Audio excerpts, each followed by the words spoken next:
Welcome back, everyone. It is still December 26th. Welcome back to Scouching Live. It's for the first time ever, 2 streams in a day. We've done 2 streams in a 24-hour period before, but not 2 in a single day. Welcome back. Happy to be part of history. Yes, AJ is still here. He decided to join us once again. I'm not very smart, and I need other people to tell me I am and reinforce all my good opinions. Yeah, exactly. And I have none. So I just want your opinions, and then I want you to tell me how smart I am for sharing those opinions. Please. Yeah. Everything helps. Right. So we are here if you want to reinforce AJ's ego and mental health, and by all means go for it. But we are here to watch the Canada game. This US-Germany game is nearly finished. We're watching the US game here. 6-3 US as it closes here. Mm-hmm. I doubt we're gonna see any late game craziness. Shout out Leonard Nyza for an astounding so far 35 save performance on 41 shots. This game could, I think, very easily be 9-0, 10-0. Like, numerous scoring chances have just not gone in. So good for him. Early case for player of the game for the Germans. Get yourself drafted, kid. Get yourself drafted. I mean, I do remember him being on NHL Central Scouting as a 6'6", 17-year-old playing in the GOJHL. And I think he faced 47 shots a game that year. And I mentioned it in my write-up before this that all 3 German goaltenders are kind of used to facing a pretty heavy workload. The Lucas Sturman kid, he's an 07. He has he's playing for a team in the Arctic Circle in Finland, and he's facing like 40 shots a night. This guy's playing for a second division team in Germany, and he's facing like 35 shots a night. And the other guy is accustomed to this workload. This is kind of how it goes for the Germans on this roster. So once this is over, we'll flip over to the Canada game, unless the Canada game has started, which I don't believe it has. It has not. I will stay on the Canada game to let you know. Okay. But my stream will start. Like, it's still going to be behind just because I'm doing the same setup as I had before. Right. Okay. With it being on Bell 5 and on my phone. So I will let you know when it is close to unsponsored, by the way. Bell 5, we're unsponsored. That's free product placement. I only said that because I want to show that I'm a good boy and I am not using illegal methods. That's all. It was not for product placement. Funny enough, though, I could have been working this for them, but it would have been on a freelance base, and I would have had to quit my full-time job. So,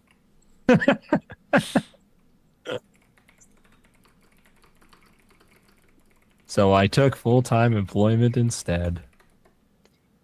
So, how's everybody doing? Yeah, how are we? How are we feeling about these first few games here? I mean, we've got that Slovakia-Sweden one, which was a banger. Denmark-Finland, which was one of the hockey games of all time. Oh, it was a hockey game, all right. Oof, look at him go. It was a hockey game. For a second there, it got interesting, but... Okay, so 4 minutes until puck drop, because I think I'm like 20 seconds behind. We're in the last 60 seconds of this game here.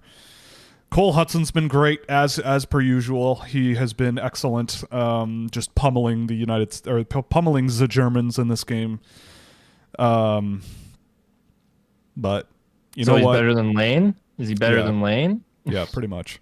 Well, the fascinating thing is that he's a very different defenseman than Lane Hudson, right? Like, he's very, very different. He's way more northbound. He's way more attack, and I think he's more projectable to the NHL. Like, he plays a more traditional style of play, but I think Lane just is so skilled and so ridiculously shifty and mobile that he's awesome. He can make it work. Man. Yeah. It's ridiculous. He thought he was going to be a Toronto Maple Leaf, and that makes me sad that he thought he was going to be on my team, and he's on my rival team. But hey, I can't hate on it. I think he's a tremendous player, and I still love him, even if he is on that horrible franchise I don't like. Yeah. All right. This game is pretty much over. Well, we'll see. Maybe they score 3 goals in 40 seconds, you know? Maybe there's that. It's possible, but unlikely.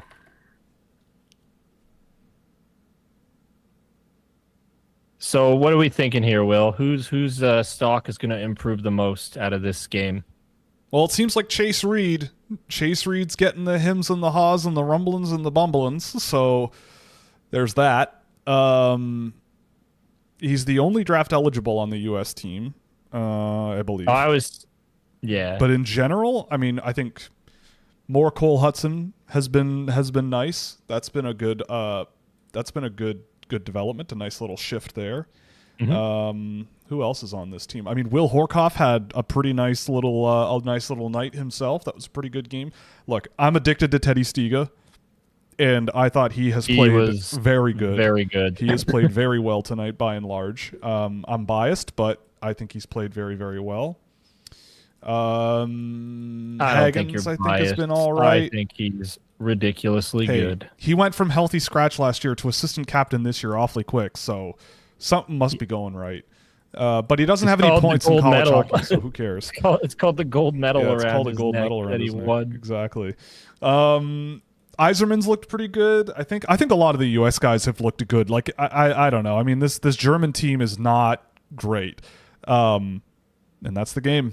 Yeah, this German team is not great. Their goaltending. I mean, I said it in the write-up. I've said this before, but it's gonna be goaltending. If they do anything in this tournament, it will come down to their goaltending, and so that seems to have held quite well. I lost my stream, so I'm gonna have to go back. By the way, I am not pirating my stream like a good boy. Just like me. Even though I know that TSN doesn't often show every game in the tournament for some reason. I will also say it would be nice if we could also get a what's it called? A nice little World Junior Pass for TSN during this. But I get it, you know. Upcharge for Crave and HBO. I see it. I get it. Okay, we're up. All right, I got it back. Cool.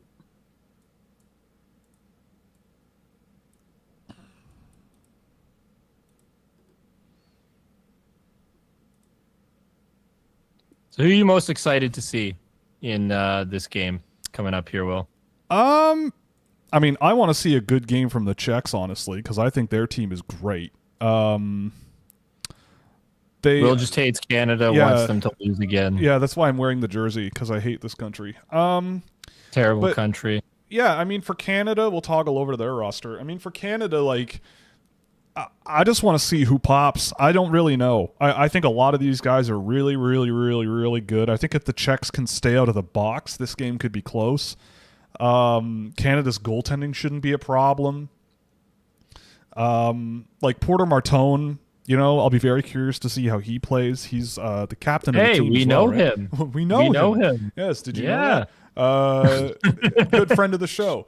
I wouldn't say that. I'll be very curious about Michael Hage, the line of McKenna, Hage, and not Luchenko. It's McKenna, Hage, and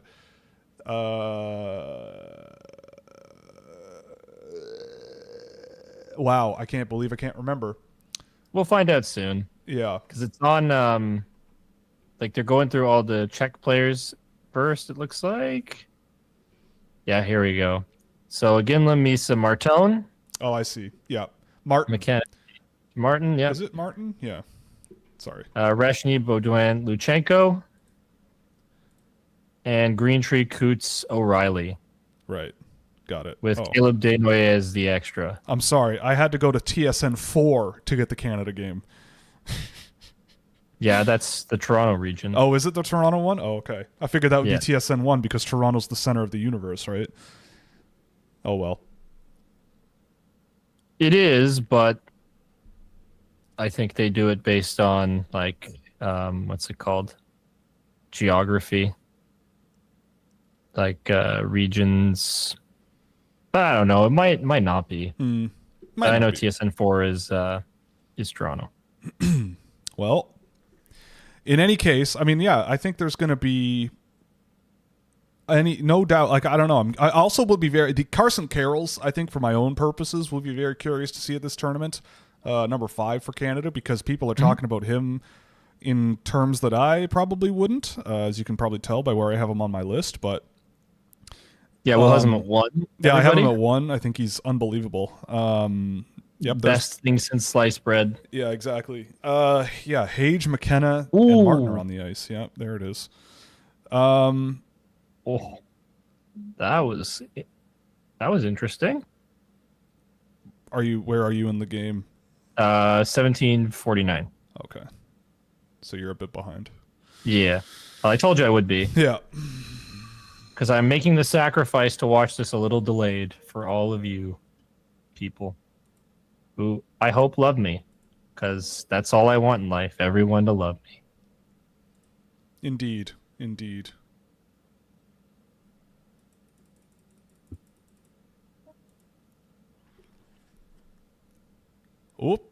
Oh, Adam Juracek, I will be very happy to see him. I'm watching him right as we speak, but Adam Juracek in this tournament, because he was injured. He got hurt at the World Juniors when he was draft eligible, I think. And he looked, or was that last year? Either way, he looked awesome in whatever tournament that was. And he seems to finally, after getting his feet set this season, seems to be having an excellent year with Brantford. They are a wagon, but Adam Juracek is a great one.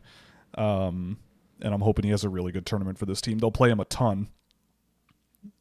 That's the Czechs, man. They are right there on that forecheck, on that breakout by O'Reilly. Like, they will come after you. That's how you play against Canada. The Czechs know this. Just go after them. You know, you forecheck, make them. Don't I'm seeing it now. Get them off their game. Like, that's how you do it. You know. Oh, and there's a penalty. Okay, well. Oh, he took a penalty doing that. Oh, my goodness. Yeah, that's how you win. Put Gavin McCann on a power play. And this is how Canada wins. Yeah, you put them down. You go up a man and call it a day.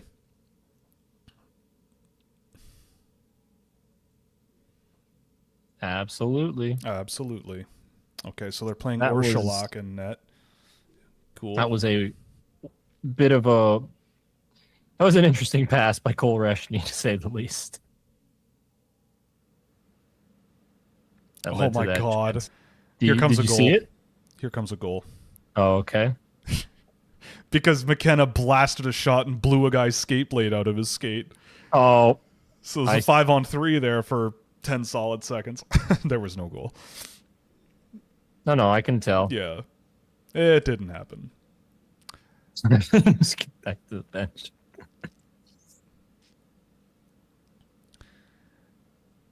Oh. Max Curran. That's a guy. Tri-City American legend, Max Curran. Oh, he fell down.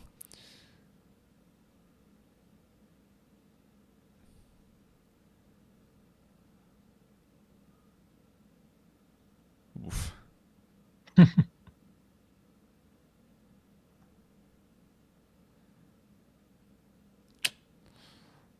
Well, the puck skipped over Gavin McKenna's stick, fellas. Ladies and gentlemen, it's over. We're cooked. We're done. Skipped over his stick one time. Oh, well. We had a good run.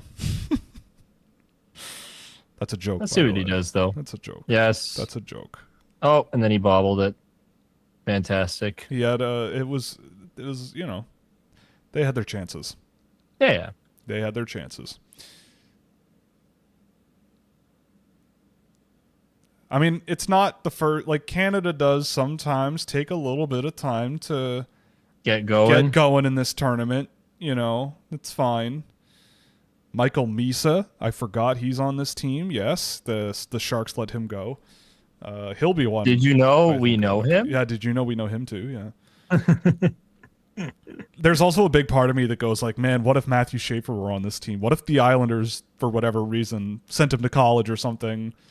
Or got him to go to college or whatever, but oof. Okay. I'm seeing this now. Wow. That was lame. You do all that just for that. Fantastic. Hey, but you know what? Good back check after making a not so great play. Mm-hmm. Yeah, Canada can't score on a 5-on-3. We're toast. Canada's cooked. Call it. Fire the coach. Dale Hunter's cooked. It's over. Uh-oh. Sam O'Reilly. What was that breakaway attempt? That was first round pick Václav Nestersil, baby. Good player. Good player. Uh-oh. O'Reilly ripped it, man, but Yeah, to nowhere. Yep. Tampa Bay Lightning. I'm loving this game so far, man. This game is back and forth. This game's going to be sick. Yeah. Like I just love the fact that we're going from end to end, different possessions. Like those are the best kind of hockey games. The Czechs are a good team this year. They are going to do well. They're going to do well. This is a good group. Well, they've eliminated Canada twice in a row. Yep. Yeah, twice in a row. So it's going to be hard to improve on that. Jet Luchenko had his chin strap in his mouth. That's a new one. You don't see that very often. Oh, I'm seeing it. Odd. Carson Carrolls. Yep, there he goes. What have I said about Carson Carrolls all year? If you get a pass to him and he's streaking up the boards on an offensive rush, he can get real deep and make a play on the rush, and that's exactly what he just did. That's what he does. That's Carson Carrolls. That's good, though. Yep. But it's useful. I'll see what else he does. Uh-oh, Adam Yurchek fell down. We're cooked. I'm writing the piece now. Me a dum-dum. Stock watch. Down. Stock watch down. Trending down after one period, half of one period. Adam Yurchek. Oh, big block. Okay, Yurchek blocked a potential goal off McKenna there, so he's good again. There he's good. I don't have to panic anymore. Oh. Damn. Mikey Hage. Yeah, this game's great so far. This is awesome. This game's great so far. Chat, great game. We're in for a treat tonight. I'm excited, man. It's been just back and forth, end-to-end action. Yeah, like Yurchek blocked 2 McKenna attempts as well. One with his head, I think, or something, like his shoulder. Attaboy. That's using your head. Yeah. By the way, Farm Boy cranberry juice. This is my beverage of choice for now. We no more boozing. I think I got that out of me over the last few days. So yeah, we're being a good boy tonight. Cranberry juice. Shout out Farm Boy, best grocery store chain in Canada. Shout out cranberries. Shout out cranberries. Shout out Christmas. Shout out Boxing Day. Have you ever had a bad Boxing Day, Will? No. I have. Oh, yeah? Yeah. Uh-oh. When the remake of Stupid Les Mis came out, my parents made me go see it, and my grandfather, they got to the movie theater, like, not late, but it was a freaking premiere or something. Like, there were a lot of people there, and we had to sit in the freaking, like, front row with our eyes, like, up at the massive screen. And I hated that movie, and it ruined World Juniors Day. So, yeah, I hate Les Mis, and it's the worst thing Sacha Baron Cohen's ever been a part of. It's tainted forever. I think nowadays my family realizes that my life is dominated by this tournament starting on Boxing Day, so they kind of let me just go. So that's nice. They do that now for me, but when I was like 7-8 years or whatever it was, probably like 10 or 11. Right. I don't know. I try and forget about that day as much as possible because it was horrible. And my dad lied to me. He said it was almost over and there was still another hour and a half left. My dad lied to me. He lied. How about Zellers for USA? A late invite to camp. Yeah, Zellers had a good game. I think he scored a couple of goals, if I'm not mistaken. But yeah, I mean, I think it's really hard to like have takeaways from a game against that German team. it's like, how many chances did you get against Leonard Nysa? You know, it's fine. You know, they were the whole team I thought played relatively well. It's hard to pick through it though, because it's like one team was clearly the favorite. The other one was hanging in there, and their goaltender was standing on his head and brain throughout that one. So, yeah, but Zellers was pretty good. He had some good opportunities. He landed a few good ones, and I thought he was fine. You know, broadly fine. Broadly fine. You know, again, like it's just more about like I'm not thinking too much about how the U.S. played against Germany. But I thought they were cooking. I thought they were cooking. I thought they were making enough chances. I thought they were challenging the Germans. It wasn't like they were just outskilling them or outworking them or anything. It was just they had a good structure to their game. They were grinding. They were forechecking. They were backchecking. They were doing everything you kind of needed them to do. And they got the job done, you know. And that game very easily could have been much more lopsided than it was. And yes, Boxing Day does sound like a fake holiday. It's the same. If there was a National Donut Day, like you said, I would probably. I mean, there should be a National Donut Day. You know, there should be, and you don't even need to say national, just Donut Day, and I'd be more than happy. Oh, okay. Also, I gotta point out the Czechs have a kid named Man on their team. That is an excellent. You know, Lenny Booz on Germany. That's a pretty good name, but. Matthias Mann is a good one too, especially because he's like 6'5" or something like that. He's a big guy. He's a whole lot of man. I think he was on my watch list last year. I watched him a bit last year and thought he was pretty good. Oh, that's okay. So he went to Zootopia 2 today. I heard that was actually pretty good. So I'm glad to hear it was pretty good. I liked the first one. I thought Zootopia was actually a pretty good film. You know, it was a good time. Much better than Les Mis. Yeah, Les Mis is awful. I never saw it. I've seen the play, but I never saw I haven't seen any of the. I don't care. Versions. It doesn't matter. No matter, like it ruined World Junior's Day. So it's the worst movie ever. Right. Oh boy.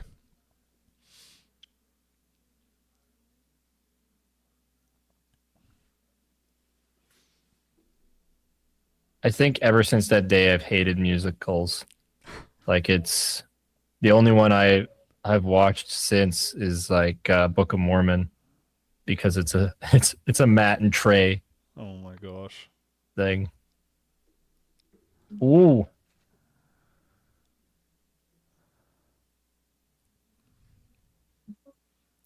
I like the first one. Genuine fan or furry, call it. Hey. I am not a furry, I will admit. I don't judge, but I am not a furry. I am a genuine fan of Zootopia. I thought it was a very good film. Oh, Thomas Galvis, Spinorama. That's fun. Your boy. I'm seeing it. I'm seeing it now. Mm-hmm. Spinorama into a shin. Hell yeah. Yeah, I think just pace-wise, this has been the best game so far. Pretty wild. The Czechs, they said on the broadcast that they're playing 2 fewer guys than they need to, and a guy just went down. Karan just went down with an injury or looked hurt or something there. So yeah, I don't know. Did McKenna try to tuck it into the net while the net was tilted forwards? I don't think you can do that, right? See, he's just such a divergent thinker that you have to draft him first overall. Yep. It's impossible not to. Yep. Matthias Mann.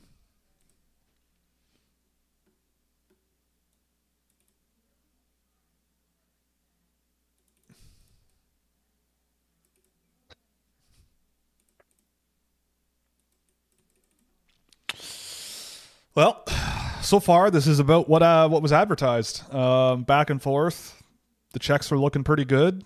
Playing it simple, keeping it simple. Canadians are looking more skilled and more aggressive, I would say, but I think these two teams cancel each other out pretty well. The Czech defenders have been looking pretty good too. Jurček, I think, has looked great. Mr. Man has been pretty solid too. You know, You're just gonna keep saying his name, aren't you? Well, yeah, of course. You're having too much fun. Matthias man. The big man. The big Czechman. I don't think that's derogatory, right? Calling someone a Czechman? I probably don't think it is. So so. You should be good. Yeah. Yeah. It's not meant with ill intent. I've never been to the Czech Republic, but I do really want to go. I believe it is called Czechia. Oh, but actually, it is Czechia. I just know it as Bohemia when I play EU4. Right, yeah, EU4, it's all that matters. Yeah, EU4 is terminology. So does that mean Canada is Toronto or something, or Iroquois? No, because I rename it. Oh, I see. Okay. That's not the name of my city. I actually do rename it to Toronto, not because I have ill will, but I just rename it. Oh my god. There are too many. Cameron Reed and Chase Reed being in the same tournament is unfair. That should be different. Too many Reeds. One wears blue and one wears red, so. Oh. Who's 25?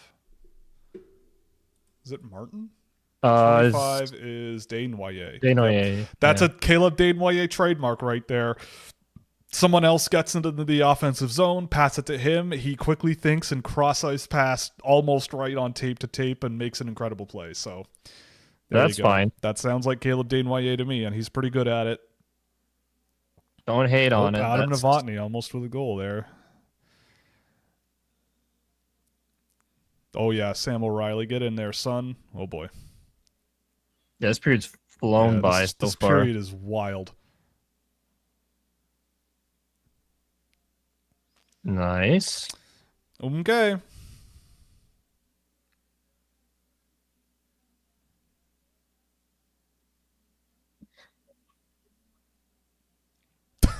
That's one of my favorite crazy things in hockey is warm up. I'm going to skate over the red line into your half of the ice. Hey, I know that guy. I love that. I love that stuff. That's great. It's so silly.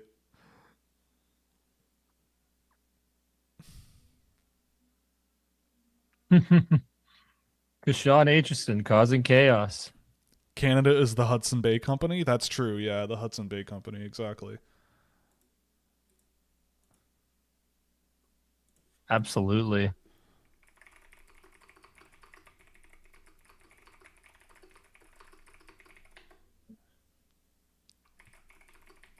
I think it's in the game. It's British Newfoundland. I think. Yes.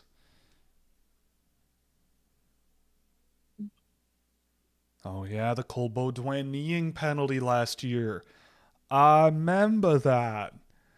You remember? I remember. That's how you know we're degenerate South Park. Oh yeah, guy. I remember. Oh yeah, I remember. Remember the Rebel base? Oh yeah, I remember. Love it. Remember berries? Oh boy, that's so funny. I heard my brother say, "Oh my god, that was bad." So I can't wait to see what this is. That was bad. My brother was right. Adam Benak, man.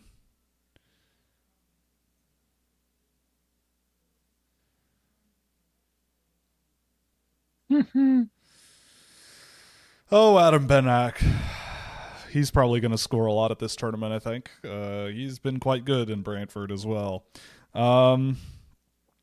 Everybody's in Brantford. Feels like. I also agree with the commenter who said that they've seen enough Team Canada games to know exactly how this is going to go. I think you're damn right. It's going to be close. Oh, there's a goal. It's going to be close, and in the final minutes, Canada lets in a softie, and it's treated like a national crisis. That's exactly how this is going to go. Everybody loves to freak out about game one of a tournament that lasts this long. Then again, the last 2 years, it's a farm boy. Yes, farm boy with goal number 1. There you go. He shouted out farm boy at the grocery store, and now farm boy.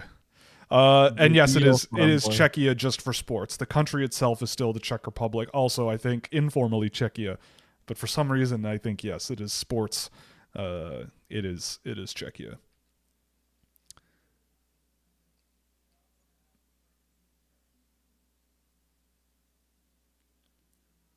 Oh, Matthias Mann.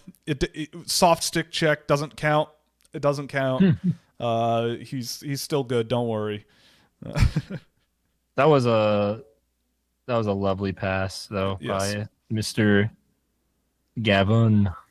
That's what he does. That's what he does. There you go. First overall, baby. Yep. He's back. Yep. Stop hating on him. Yes, I hate him. Yes. How dare I?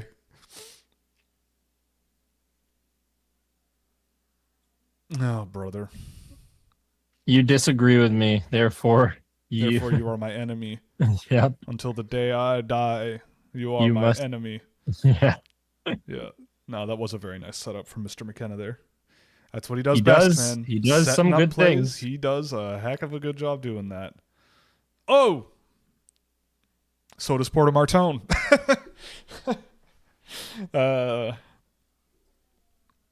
Did the guy I know score? No. But made a nice little play there. Yeah, Will loves to hate on kids, exactly. It's the name of the game, man. Will just hates kids. That is the truth of the matter. Yeah, exactly. Oh boy.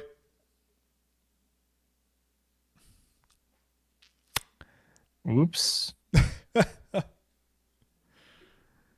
If you can get the puck, if Canada can get the puck in the offensive zone, you can't get them. You can't beat them. If you get the puck in their zone, that is not. Yeah, you might be able to do some pretty good stuff. There has been some very game shaky one slop. Plays. It's Canada's game one slop. This happens all the time. Canada sometimes game one slop, and then they come together and manage to win a game. You know, and they're winning, so you can't complain. I guess not. Off goes to Noyer. Baudouin, Desnoyers. Oh, geez. Oh, well, I think that's Matthias Mann breaking up a potential goal there. So good for him. The big man on the ice. Oof. Baudouin. Oof. Yeah, I haven't seen a hockey game in a little while where I've just been as excited. Mainly because I've been watching Toronto Maple Leafs terrible hockey. Yep. Adam Jurchek's been great this game. Fun. Mm-hmm. Better than his brother? I think so. I thought that at the time too. I had Jurchek and I had Adam in my top 10, and I think it was a better. You can't complain. Yeah, honestly, you're right though. Yeah, people on the internet will find a way to complain about how this game is not 3-0 already. How dare Canada allow one scoring chance to this? I say, oh boy. Make it 2? Uh-oh. Call Mark Carney. Someone get Mark Carney on the phone. Oh, boy. We have a national emergency on our hands. Uh-oh. What a rip. Uh-oh. Wow. Get the panic button out. What are we going to do? That was a beautiful tip. New York Islanders draft pick, Tomasz Polatin. I just heard my brother in the background say to my dad, it's been cowboy hockey so far. You're goddamn right it's been cowboy hockey. I wonder where he got that phrase from. What a sick tip there. Wow. From Mr. Billiam himself. I don't think I invented that. Did I? I don't think so. You're the first person I ever heard say that. Oh. Well, either way. That's what Tomasz Polatin does, by the way. It's nothing. He is not the fanciest player by any stretch of the imagination ever of all time. But he can do that. He can do that really well. It's like he's one of those guys where there's very little that goes on, and then all of a sudden it's a little tip and it's in the back of the net, or he goes to the net, little rebound, and boom, it's in the back of the net, and you go, oh, He's good at being big, and he knows where to go. Oh, here we go again. Good at being big and knows where to go. Hell yeah. Oh, oh my God! Oh no! Oh boy! I don't know how you missed the net from there, but Oh Jesus! yeah, I don't know how you missed the net there. I thought that was going in for sure. That my God! This game is sick. Oh my God, this game is awesome. Oh I man, hear everybody reacting. oh man, this game is gonna go. This game is in. This the- game's gonna go crazy, man. If it hasn't already, holy smokies! Woo! What a shot, Michael Hage. Oh my goodness. That's ridiculous. I thought that man. McKenna pass in his own end was going to get cut off because it was going about 5 miles an hour across the top of the defensive zone. But Michael Hage, man, holy, what a shot. Oh my God. Wow.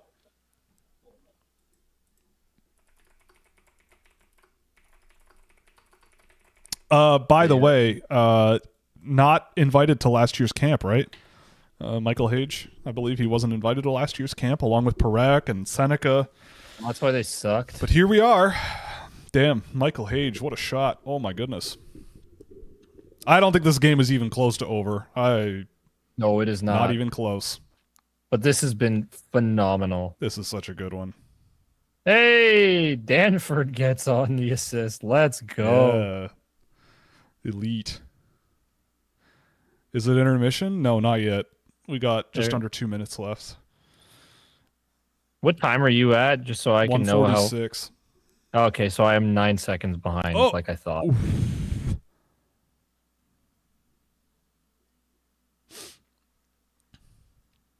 Nice. Man. Ooh.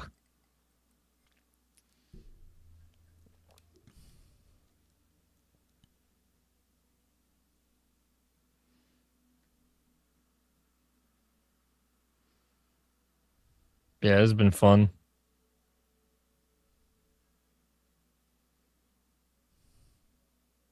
Wow.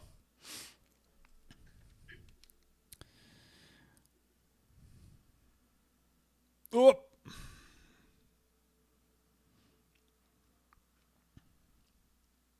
Just end-to-end madness. Yeah, this game has been madness.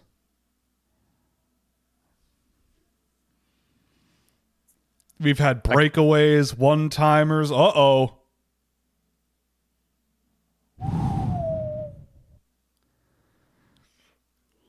Oh, boy. Dang. Orszalak manages to keep that one out, questionably. Boy. Yeah, there was this period has been definitely the most exciting of the day, for sure. That It's been flying by so been much that they they hadn't taken all their TV timeouts yet. Oh, yeah, true. Yeah, That's funny. that's why they had to take one with 42 seconds left. Because usually you don't take a TV timeout at that time unless you absolutely have to. We have a trained broadcast media employee on the show with us, so he knows all the secrets. Yeah, usually there's a break around 13 minutes, a break around 7, and I'm trying to remember the other one, like 3 minutes or 4, something like that. Mm-hmm.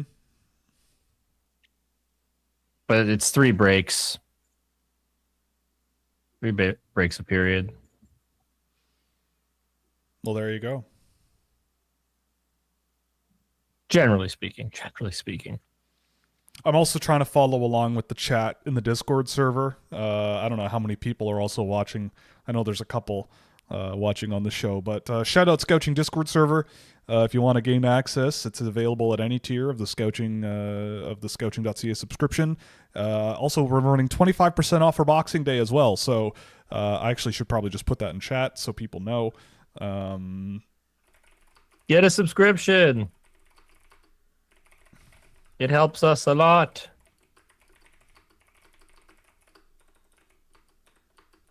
Be ahead of the curve on these guys. So when your friends ask you, "Oh, who should our terrible team draft this year?" You'll know.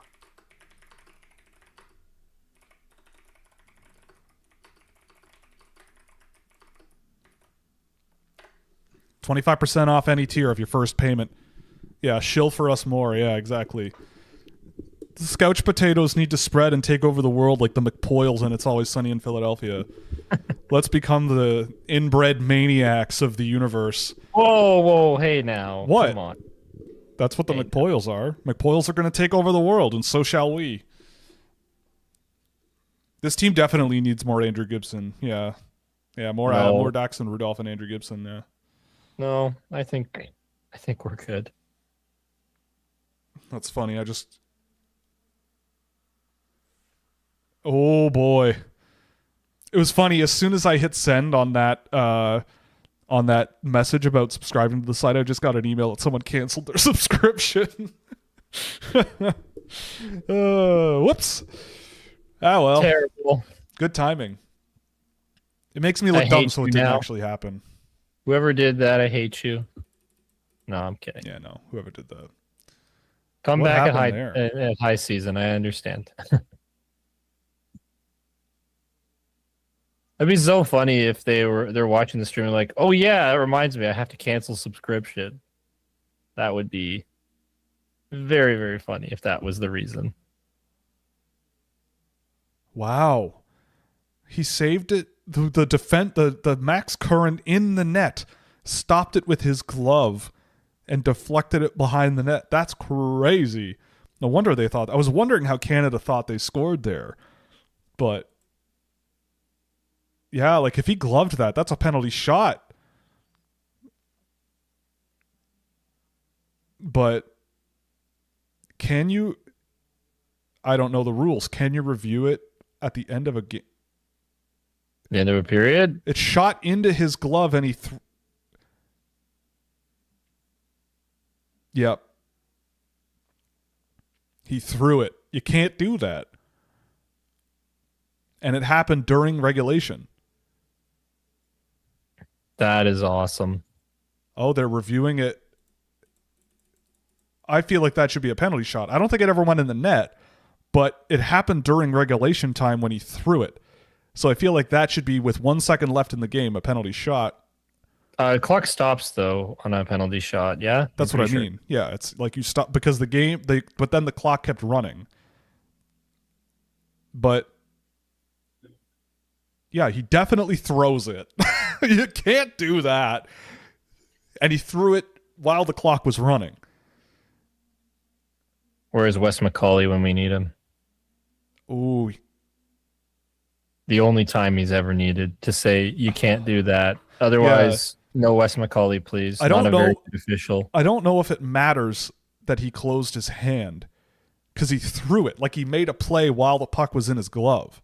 Like that's not a deflection. I thought he deflected it off of his hand, but he threw it.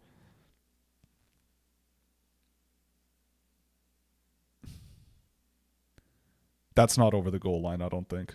Yeah, no.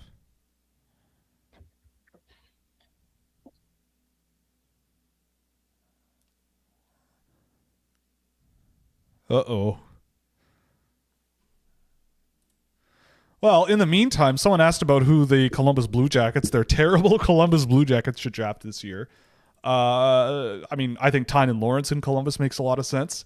I think Keaton Verhoff or Villeneuve makes a lot of sense if you're Columbus. I mean, you've got Zach Werenski. Maybe you throw Albert Smits into the mix and mentor Mr. Smits to be the next Zach Werenski, because that would be funny. Let's see what happens here.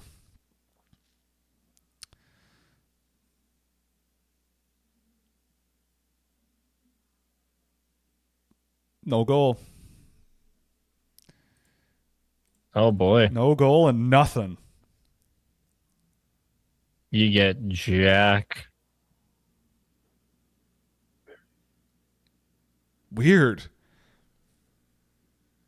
Hero play. Well, that period was sick. That ruled. I'm sorry. I know we're not the best color commentary team right now because of what just We happened. don't have to be. That was awesome. That period rocked. I mean, I think either team could win this game. That's kind of what was expected. They're both playing to their strengths. They're both, it's so great. I mean, like I look at I mean that Canadian team, I mean, look, the generating offense is absolutely not an issue.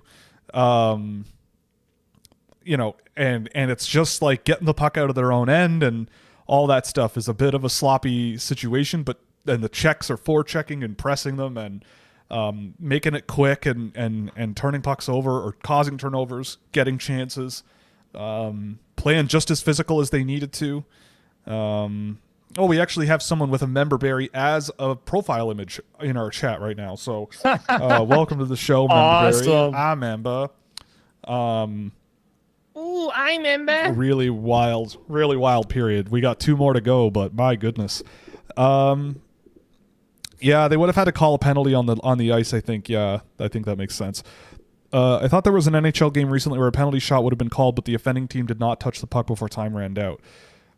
Is that a thing? I didn't know that was a rule. But I guess that kind of makes sense because if the team never but I don't know. Parekh is all types of chaos. Do you think he'll make it as an NHLer? Yeah, I mean, chaotic players who can score make it to the NHL. They exist. It's again and look, I'm gonna get on my pedestal, but this is why the players that I value the most in the draft are the ones where they are not chaotic. Like, because in hockey, you have to be able. I'd rather guys that can take advantage of chaos rather than they bring you stuff, but also they cause chaos. Like, I would much rather have, especially in the Stanley Cup final, right? A chaotic player in the Stanley Cup playoffs is at times, just ask the Toronto Maple Leafs. Look at Alexander Galchenyuk in the playoffs throwing a backhand pass, up the middle of the ice in overtime of a game where they could eliminate an opponent, right? Like, it's like chaos sometimes is bad. And so if you have players who thrive on stuff that sometimes leads to chaos, I'm always a little bit skeptical of that. But in terms of a Parekh style chaos, yeah, I mean, I think he'll be an NHL player. But again, I go back to my thought about him in his draft year. It's like the talent is undeniable. Like, I never, ever, ever denied that there was a really, really talented hockey player there, but the overall impact on the game for him was quite unreliable. And it was either like rockin' sockin', 10 out of 10 high octane offensive zone play, or there were some really questionable moments. So it's not the end of the world. And I think he went in the draft around where he probably should. But I think someone in the previous stream today asked about him being like a John Klingberg, and that's how I've always kind of seen him, is that offensive guy who puts up the points and, can run a power play in the NHL. And if you put him in the right scenario, it'll work fine. But is he a top pair guy on a team that can win a Stanley Cup final? And I'm not so sure about that. Is he a Shane Gostisbehere, right? Like, where it's like, you'll get the points, but at the end of the day, the full complete picture, it really requires the right scenario. But yeah, like Rayanne says it, right? Evan Bouchard is an NHLer, Parekh will too, right? Like, there probably will be a good NHL role for a guy like Parekh. He's just so talented and so threatening and so good offensively that, like, any coach who's like, I'm not going to play you at all, I think is their head's not on straight. But it also doesn't surprise me that Parekh is taking a little bit of time to get comfortable in the NHL and get trusted by a coach to play a consistent role in the NHL. It does not surprise me in the slightest. But I think here you should absolutely see the positives and the negatives. And is CJ chaotic? Is Kasper Justavar Karlsson chaotic? I mean, yes, but it's because he causes the chaos. And that's what I'd rather, right? Like, a guy like Justavar Karlsson forechecking against a guy like Parekh will cause the issues in Parech's game to surface more often. Like, that's kind of where I always come back to it, right? Like, now Parekh, on the other hand, could embarrass the hell out of Gustav Karlsson when the puck is in the offensive zone. He's working off the blue line, trying to shake him off of him, and that's why Parekh would be ranked higher for me. But at the end of the day, for what Gustav Karlsson is, I don't think he's the same kind of chaos. He doesn't cause chaos on his own with his own play. He causes opponents to create chaotic situations, which I find is a great opportunity creator for your line mates. Like causing chaos and having guys on your team who can take advantage of it. Look at an Ivar Stenberg, right? Those types of players, I think, are the most valuable in the NHL. Like they definitely have an easier time of it, I think. I'm worried that Werenski won't sign an extension with us. He's been very vocal about hating the losing culture around the team. I think they look for a right-hand defenseman. Jackson Smith and Matejchuk have on the left. I don't think that you're gonna get I don't think you should be looking in the draft as like we need a right-handed defenseman, so let's just draft one top 5. Like Verhoff is one of them, and I think he's worth drafting in that range. But if you lose a Werenski, I don't think you can look at a Verhoff automatically as the solution. Like I think Verhoff is a guy where you need to develop him, take your time, let him make mistakes, let him play 20 minutes wherever he goes, and just go and go and go and go and go. And at the end of the day, that is what it is. If you lose Werenski, that sucks. If you lose Werenski, you're done. Yeah, but you're Columbus, done, he's also not wrong. Columbus has been in a quote-unquote rebuild for what? Almost they've made the playoffs, twice in their entire existence, which is a shame, and that doesn't mean like I'm making fun of Columbus. I love Columbus. I've been to Columbus many times, and I really love that city. I love the environment in the arena. The fans have been amazing every time I go to a Blue Jackets game, which is only a couple, but both times it was awesome. Even in garbage time of the season last year, it was a lot of fun. I want Columbus to be a thing, man. I really do. It's just unfortunate that this is where they're at still. Kind of still on the outside looking in, and I'm not sure they've taken enough of a step this year, but they have some guys that are kind of underperforming that maybe if they can figure it out, like Kent Johnson, I think has been having a pretty rough season, and maybe they can figure something out there, but yeah, I don't know. It's tough. How would you fight Jake Paul? No, because he is legitimately a terrifying person. So no thanks. I'm not. I mean, look. I guess the question is, would I get knocked out on global television or on Netflix? Would I get knocked out in 30 seconds? For how much money? How much money would you have to pay me? Yeah, that's actually where How much money would you have to pay me to get in the ring with him? My scrawny, well, not scrawny, my fat, overweight, 6 foot tall frame, get up there and take one right in the jaw. He would just blow right through my block. He just come right through it and blow me up. I think. I'd do it for money. Like I'd have to make enough money such that if I end up dead, my family will be more than well taken care of until the day they die. So we're talking what, like 10 million US?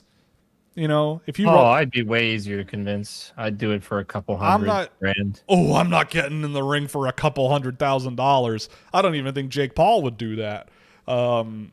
No way. I'm going 8 figures, man. I want everyone I love. If I can't speak for the rest of my life because of this stunt, everyone I love better be able to live however lifestyle they want until the day they die.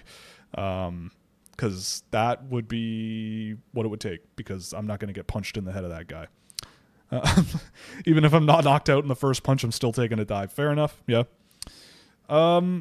Yeah, that's what I mean. I'm taking a dive and I'm making my money, and I'm getting out. Mm-hmm. No, I would not fight Jake Paul though. Probably not. Maybe.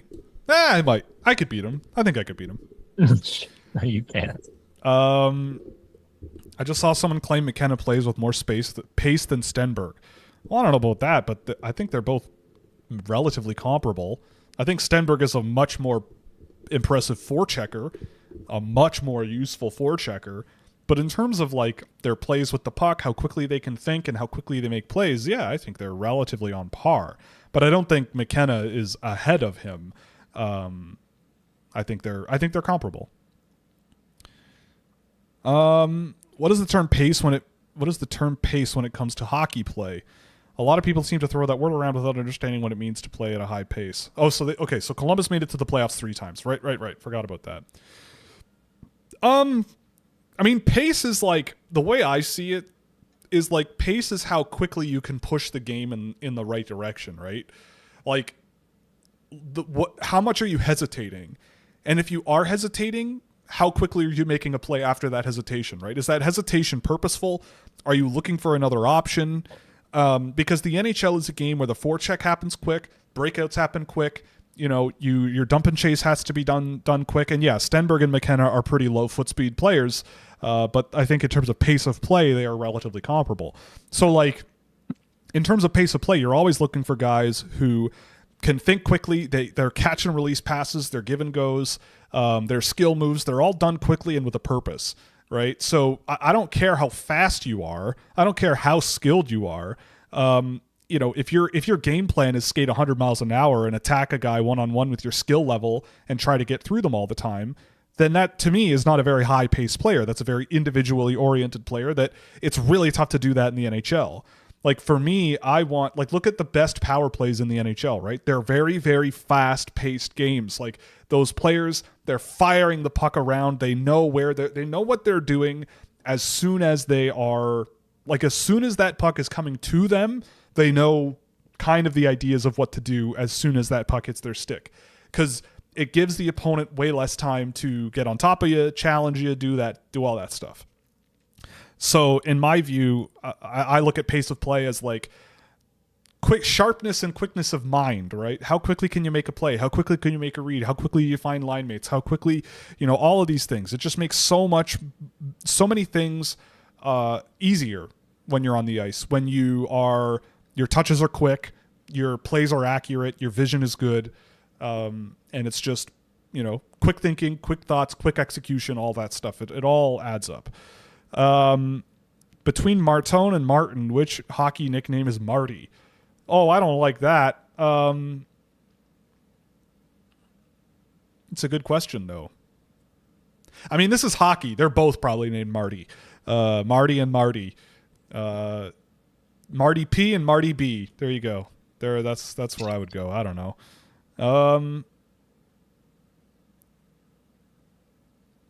Yeah, Kucherov is not the fastest skater in the world. You're right, and he's a world-class offensive zone player. Exactly. With Kucherov, there are things he does very well, and there are things you wish he did more of, but you don't really care because he has 120 points. Like that's the end of the story, and he's got the supporting cast to help him get away with that, right? If Nikita Kucherov were on the Calgary Flames right now, I think people would be saying very different things about him as a player, but. Yes. The surroundings matter for every hockey player that ever existed because one person can only have such an impact on the game unless you're Connor McDavid. Then you can do whatever you want and nobody can do anything. And yes, McKenna is a much better player with the puck when he's got room to play with it. I agree. Stenberg handles pressure significantly better. That's why I have Stenberg at 1 and McKenna not at 1. Like, Stenberg does NHL stuff really, really, really well. McKenna, I think, is more skilled and more creative and much more dangerous as a playmaker. But I think Stenberg just is really friggin' good at hockey. He just kind of knows what to do. His give and goes are great. He goes to the net. He's just really, really aggressive. Someone says, someone in the Discord server said pace is like playing aggro to get tempo in Magic the Gathering. And there's some truth to that, I think. It doesn't matter the color. You can play aggro decks in Magic any color, black, green, red, blue, whatever. It's just how you build the deck. And if you want a high-paced deck, you want to push your opponent on their heels as quickly as possible, play some of those cooked, insane low mana cost cards, and next thing you know, you've got 12 flying fairies on the table, and everyone doesn't know what to do about that. I feel like a good way to put it is how fast you deal with pressure and how fast you can apply pressure as well, like partially. Yeah, I would agree with that.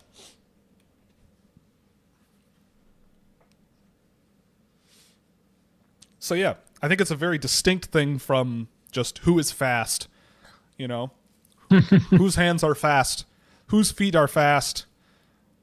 I know whose feet are fast. The Roadrunner from Bugs Bunny, Come on now, you know who. Teddy. It's only one person. Think more AJ, more basic AJ. Oh yes, Fabian Liesel is fast. Yes. Point Remember, game the AHLer, Swedish bro. legendary AHLer. Fabian Liesel. Hey, man. He's still better than Owen Power, in my opinion. That I will not concede on. The hot takes are out. Friday night hot takes are out. Hot takes are out tonight. He brings significantly more value. You can't argue with me on that because Owen Power is a net negative. Well, if you look at the J Fresh card this year, he's been quite good. So, Oh, whatever. There you go. You think I care about J Fresh cards? No, I don't actually. Knowing you, I don't think you do. J Fresh cards are stupid. But they're fun. They're stupid, but they are fun. Are McKenna and Stenberg both slow or just very ordinary skaters for their size? Well, I mean, I don't know. I think, again, I don't really like to boil it down to like who is slow and who is fast. I do think both of them are not necessarily like remarkable skaters for their size. I mean, McKenna's 6 feet, 6'1", so he's not small. He looks like he weighs 100 pounds soaking wet, but like he's not short.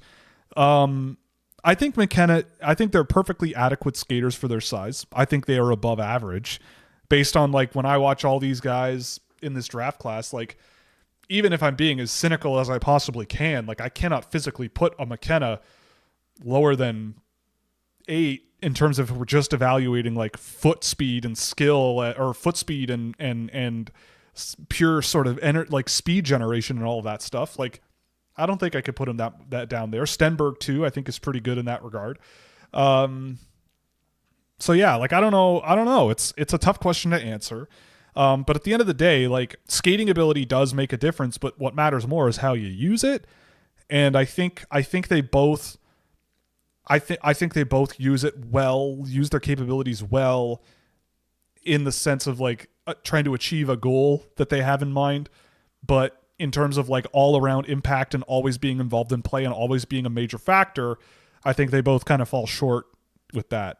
Yeah, like they're both fine. They're both not, it's not an issue for either of them, I don't think. It's not an issue for either, but you know, I wouldn't put them both in like the Cale Makar level skill. Okay, we're back. Misa was not there last year. He was left off the roster. Yeah. Thoughts on Jasper Kuta? I mean, I saw him a little bit in that game. I didn't notice him a whole lot. It's really tough because Denmark, like I didn't really think that much about it. We're not going to be streaming all the preliminary games, so I will be taking a lot of notes on the next couple of games that all these teams play after day one. So you can ask me about that stuff there more later. But yeah, I think he had a goal today or a couple of points. Nice one-timer I think he had today. But yeah, I don't know. I'll check him out though. I will go back and watch a lot of these guys as well once their ISO footage is out.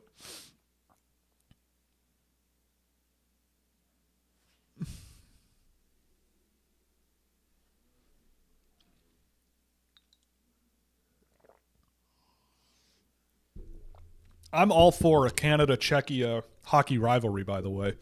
I'm all for it. I'm loving it. Canada said they want revenge. This Czech team is pretty good. So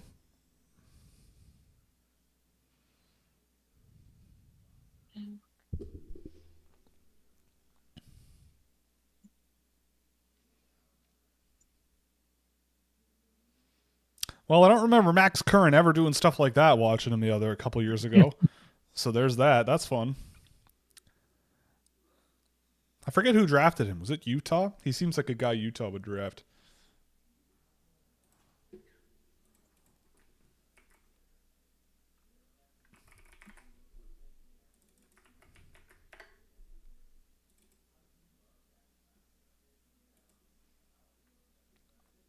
Colorado drafted Max Coran. Okay. There you go.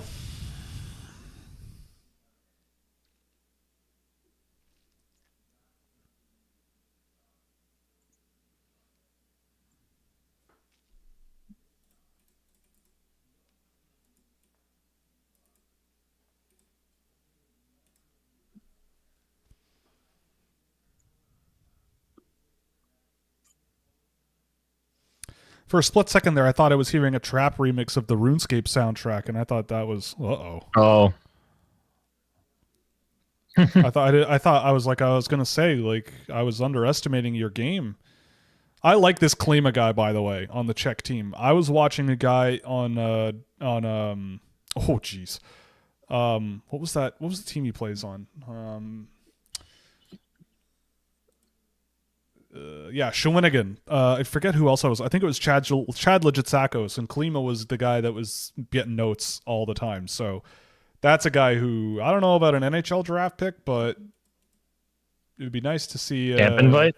Yeah, sure. You know, he's pretty fun, and he just had a nice little wrap around, and yeah, nice little shift from him. Yeah, the Czechs are being very aggressive and just like trying to prevent Canada from making passes, and it's been working out pretty well. Yeah, a user in the chat just pointed out 21 on Czech having a good example of pace on that shift, and that is Yuri Klima. So there you go. I like him. I mean, he's a 19-year-old, I think, so it's like, you know, this is his last year of eligibility at this tournament, but I've liked him in the queue this year when I've seen him a couple times. Oh, boy. Oh, dear.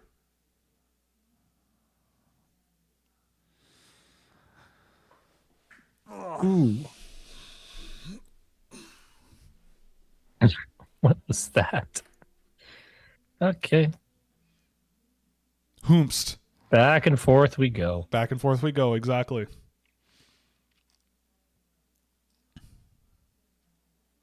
Shout out to the wide cam guy. Klima was the guy who laid out the... Yeah, Klima laid out Farm Boy Brady Martin twice in one shift. Let's go.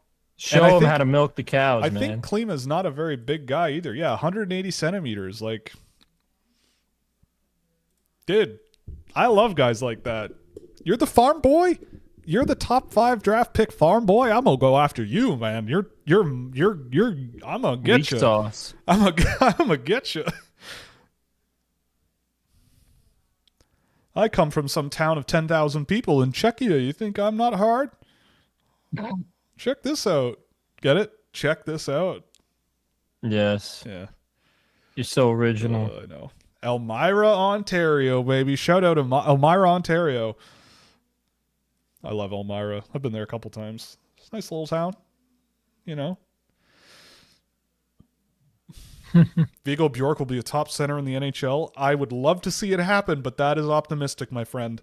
I believe you're their local Brazilian in the chat. I love your optimism, man. I will applaud you all day. I hope it's true because I love Viggo Bjork and I thought he played really well today. But I think that's optimistic. I don't know. Not too many 5'10", 5'10", 5'11" NHL centers, but his brother is 6'2". His brother is 6'2", and I think his parents are pretty tall, so he very well could grow a little bit from here. So that'd be fun.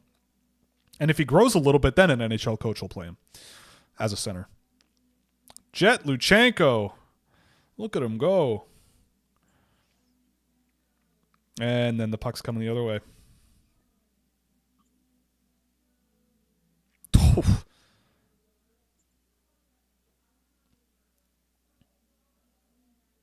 Uh-oh. Oh, boy. And a penalty for Canada coming here. Oh, yes. Canada taking a penalty. What's new? Man is having himself a shift here. I know his name. Oh! I think you could smell that one coming a little bit there. Woo-wee! Zooey Mama. Wojtek Cichasz with a 2-2 goal. Oh, he's going to Kelowna after this tournament. Okay, good for him. But, like, great shift from all those guys. Again, like, this is what I'm talking about with this Canadian team. If you want to beat the Canadian junior team, you got to have a two-man forecheck. You have to chip and chase around their defensemen, make them pivot, make them track you down, support below the goal line, attack them below the goal line, throw the puck out in front, keep it simple, keep it safe.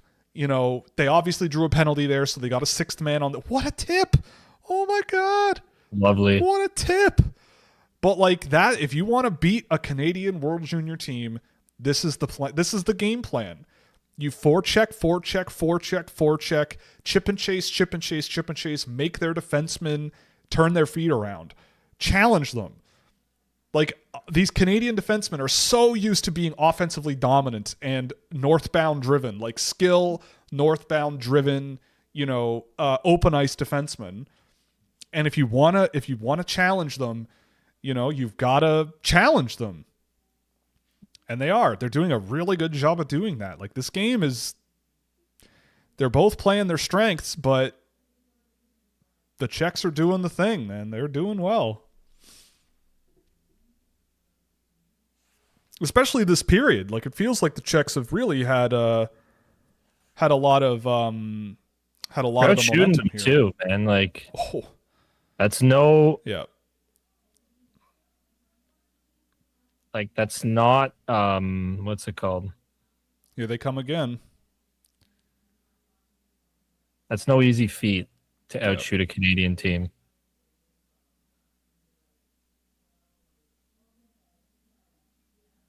Adam Novotny. That's what he does. He's one of the fastest guys I've tracked blue line to blue line this year, so that's fun. Bjork is 5'9". Yes, but you might have missed the part where I said that his brother is quite tall and had a growth spurt. Both his parents are quite tall. So, I mean, look, if Bjork grows 2 inches, my hockey puck isn't on my desk anymore. If Bjork grows 2 inches between now and whenever, he's 5'11", and there's tons of 5'11" centers in the NHL. Like, it's not outside the realm of possibility. Obviously, as a 17-year-old, yes, it's not going to happen, I don't think. But it would be nice if it did. There's still time. People, I think Teddy Stiga is listed at 5'11" now. He was 5'8" in his draft year, 5'9", like, and everyone, he's too small, this and this and this. Like, well, he grew. He grew a little bit. So who cares now? He's almost 6 feet tall, whatever. Oh, that's a penalty. Yep. Can't do that. I don't think, is Blanar playing? I don't think he's in the lineup, is he? I don't know. Yeah, Juracek, Galveston, man, have been very good. Yeah, they've all been very, very good. Except for when Mon takes a penalty like that. The big man takes a penalty, and that's it. Yep, you can't do that. Uh-oh.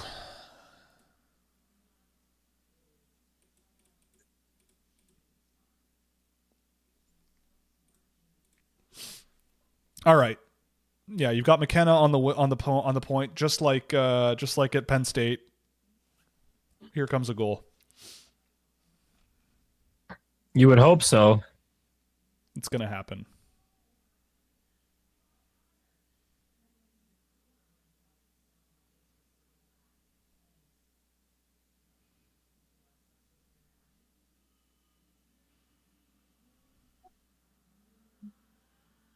This power play should be like a 50% in this tournament, if that. Like, there are so many good players on this unit.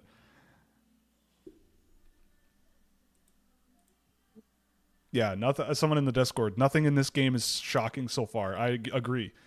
Nothing has been shocking in this game. It has been kind of exactly expected. Like, people who freak out if Canada loses this game are not.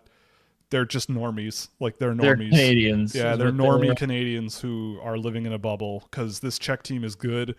They know how to play the Canadians to a T, as we've seen multiple years in a row. But I think this Canadian team should win this game. I think they should. But it would not be surprising if the Czechs grinded one out again against this team because they They know exactly how to play this team. Definitely.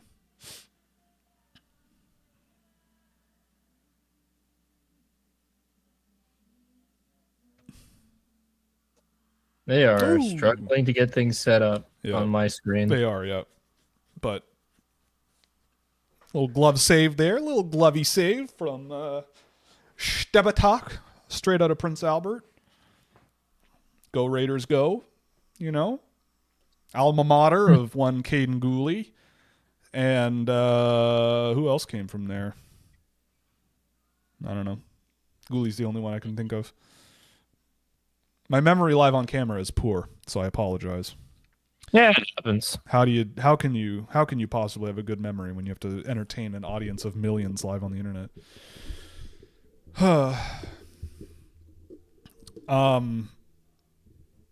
Yeah, Nick Lardis is 6 feet now. He was 5'10" and a half when he was drafted. Exactly.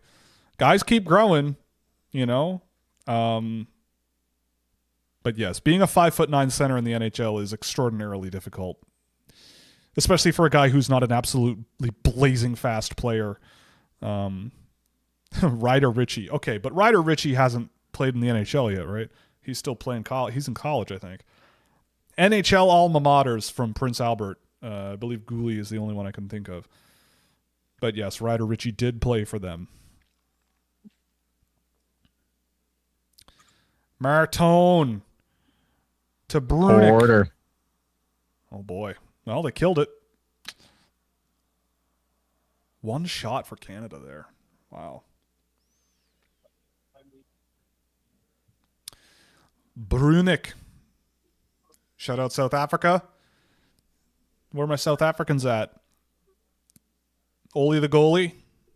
Now Harrison Brunick.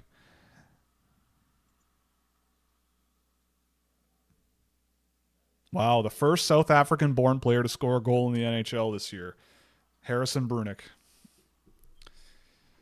Interesting. Ah, yes, Alexei Protas. Yes, Prince Albert Raider legend. Yes, Alexei Protas. Thomas Galvas. Get in there, young fella. Actually, he's quite old for this tournament. Yeah, he's still young compared to you. Yes, he is. It's true. Tomas Galvas. It's too bad he's under 6 feet. Maybe people would care. Maybe. Probably not. The tale of the undersized Czech defenseman mopping up for the guys that get all the attention. First it was Galvas. Or first it was T. Hacek with David Juracek. Now it's Galvas. Well, not so much now, but it used to be Galvas and I can't remember who it was, but I feel like I remember that happening from last year too. Oh, he threw a hit. There he goes. Little guys can throw hits too. Cool. Liam Greentree, one of the few World Junior players that will be 20 years old playing in this tournament. I believe he has a 20th birthday on New Year's Day or a couple days later. So he might be a 20-year-old playing games of this tournament. So he'll have the veteran knowledge at that point to lead this team to glory.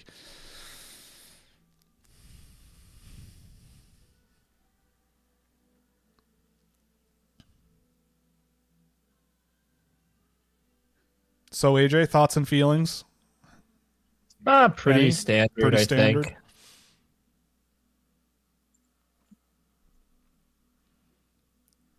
I also have to say, doing this much talking today, I gotta hand it to Gord Miller, man, because he is probably 60, but talking that much and doing live commentary for this many games, easy. That is crazy. No, he man. didn't do it for every game. But like he does do multiple games a day too. Yeah, and for hours on end, he's got to be on. Like that's something.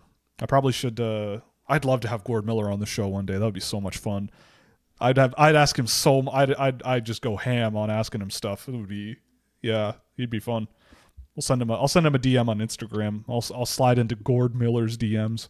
Yeah, and see if you can get Mike Johnson to respond. Yes. Yeah, true. Via Gord Miller. Yeah. Oh, We've tried. Nice little breakup from number 7 there, whoever that is on the Czech team. It's Fibiger. Jakob Fibiger. Brampton Steelhead legend.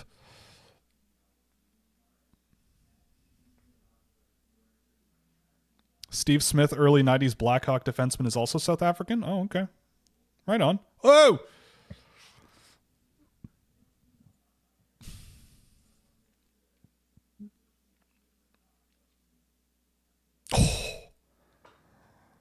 Ooh, David Juracek. Adam Juracek, outside of the post. Almost. Nice save.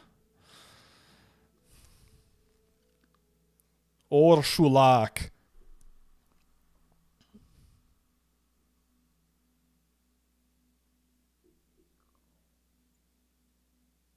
Every moment a nail biter, Gord. You're right. Every moment a nail biter in this one. What a game. What a game. What a performance we are receiving from our countrymen and the Czechs. This is what I love. This is why I love this tournament. It's just so much fun. You know? I don't care. I don't care how good Carson Karels is in this game. I don't care how good Vladimir Drevechky is in this game. I'm just having a riot. I'm having a good time. The work can come later. This is my vacation. Feeling good. Go Canada, go. But I just want to see good hockey. Might be some of the best hockey that isn't the Stanley Cup playoffs in the world, if you ask me. It's the most fun. Yeah.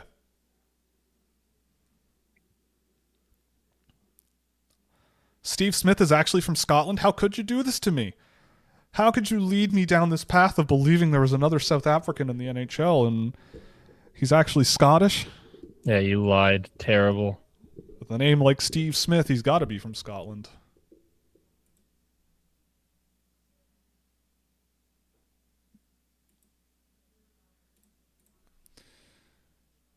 All right. They just advertised Texans, Chargers, Ravens, Packers.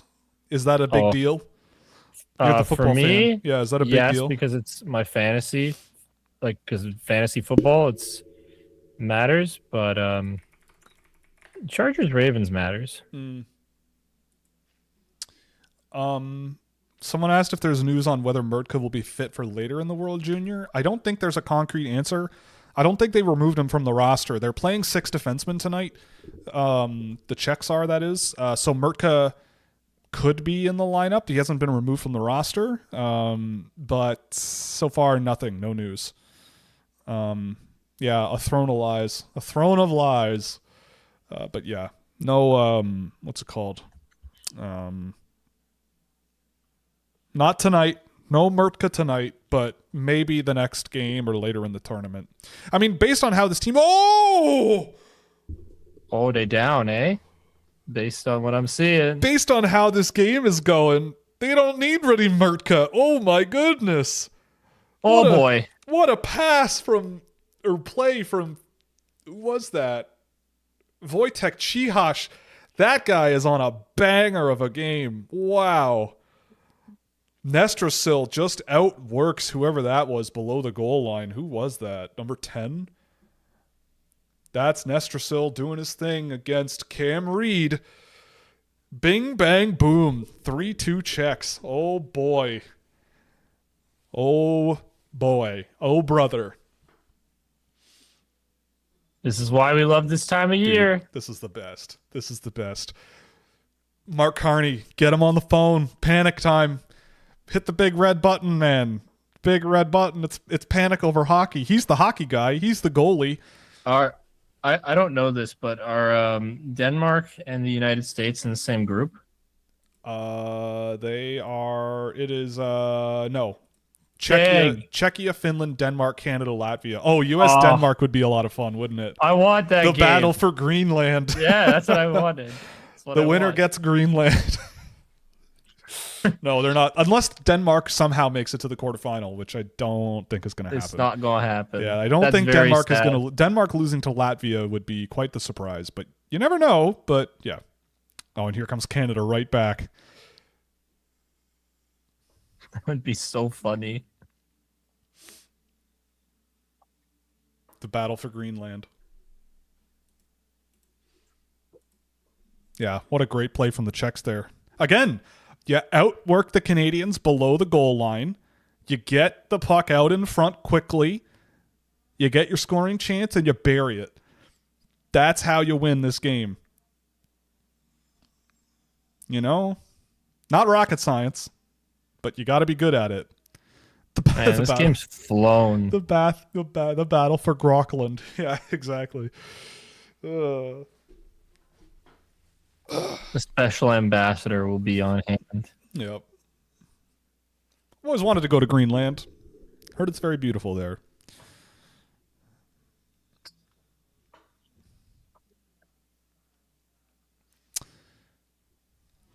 Oh, brother.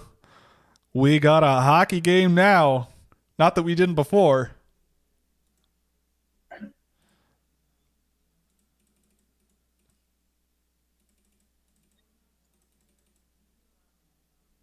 The dude in the... That's funny. You'll see it. I forgot Peter Sikora was a Washington draft pick. I thought he was a New Jersey pick for some reason. That's a great pickup for the 6th round. Peter Sikora is a pretty solid hockey player, man. Not too bad a hockey player. I don't know if he's an NHLer, but as a junior player, I always really enjoyed watching him. He was playing pro hockey in Czechia when I saw him, and really good slippery playmaker type guy, and really like him. Kind of in the same vein as a Miroslav Holinka, if you're a Toronto Maple Leafs fan, Edmonton Oil Kings fan. Miroslav Holinka, kind of up the same alley. I mean, Nestrasil's had a really good year, man. Like, the thing about Nestrasil is early in the year last year, I noted him a few times watching Muskegon, but he just wasn't scoring and nothing was really happening when he had the puck or anything. But then the second half of the year, he really came on, and like the whole thing for him was never a question of talent. It was finding that consistency and that puck possession stride and or puck possession mentality and like consistent sort of really being a threatening offensive player, and he seems to have found that very, very quickly. So, yeah, he's a guy who had some pretty good lightning in a bottle moments last year, but he has really pulled up a pretty good season. Oh!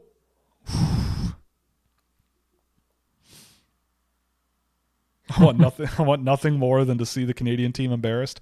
Son, look, this is not new, right? Canada, in Game 1 of the World Juniors, maybe not having the best game of their lives, really. It's nothing new. We've been through this before. The number of times that Canada has very, very nearly lost this tournament and barely squeaked one out, go look through history, man. The number of shootouts they've had to win, the number of golden goals they've had, the number of times that other teams have faltered and they just benefit from it. This is how it works. This is how this tournament goes. Teams have bad first days, especially Canada. They pull it together and go deep and go on a run. But in the end, Sweden always chokes. Yes, that's the standard. Is Sweden always makes it to the bronze medal game. Granted, Canada's been eliminated in the quarterfinals twice in a row by this team, but statistically, it's impossible for them to meet in the quarterfinal. So this might be a semifinal matchup, perhaps, and that's a whole other discussion. But as of right now, this happens to the Canadian team, right? Oh, yo, Carter George, man, looking like Leonard Nysa in net tonight. Yeah, the rush offense has been really fun to watch. And it's just causing them to turn the puck over. Nothing's coming easy. Yep. Just getting sticks in lanes, and they're moving. And it is fantastic. Ooh, nice block. Wojtek Cichosz, man, he's having a game. He's feeling good. He's feeling it tonight.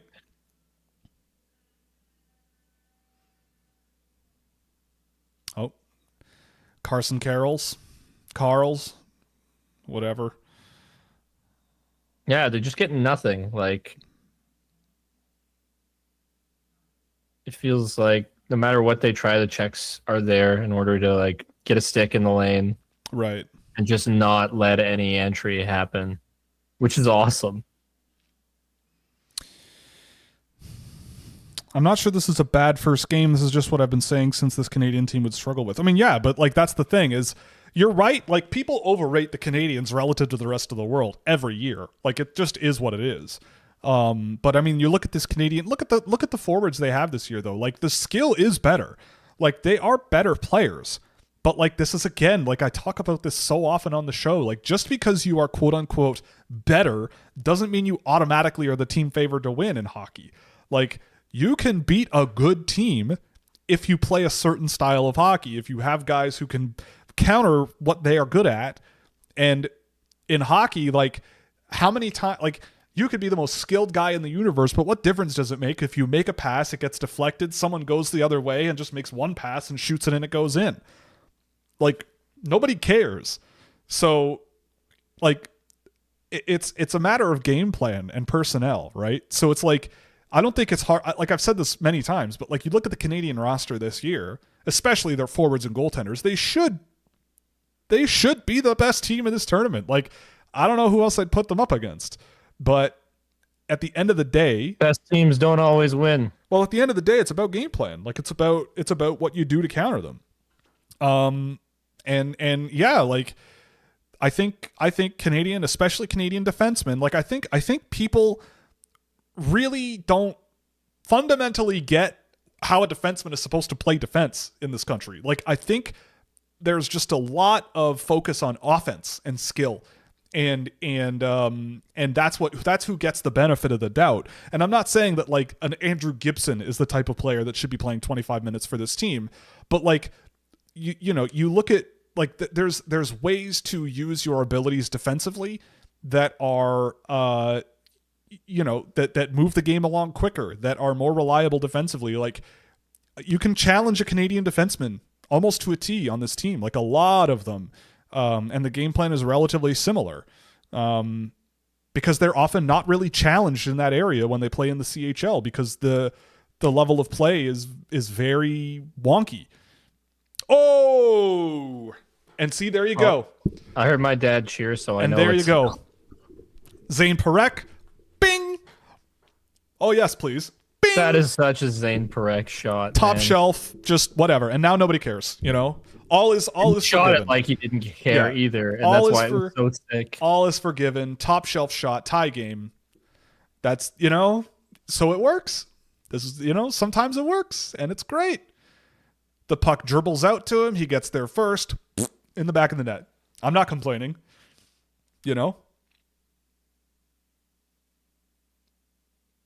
Nice goal. That was a nice shot. Really, really nice shot. Mm-hmm. There you go.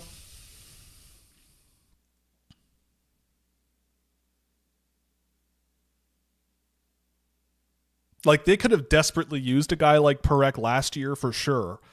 I think. But yeah, like this is why I always what's that about defensemen? Oh yeah, that whole thing I talked about how defensemen in Canada have troubles defending. Yeah, it definitely has a lot to do with the defenseman who can shoot the puck and score. Like, yeah, that's definitely the same thing. Definitely the same thing we were talking about, but yeah. Coots, I haven't really noticed a whole lot, honestly, in this game. Not a whole lot. Hage has been great. I think Hage has been really the guy that's caught my eyeball the most. One eyeball, not both. I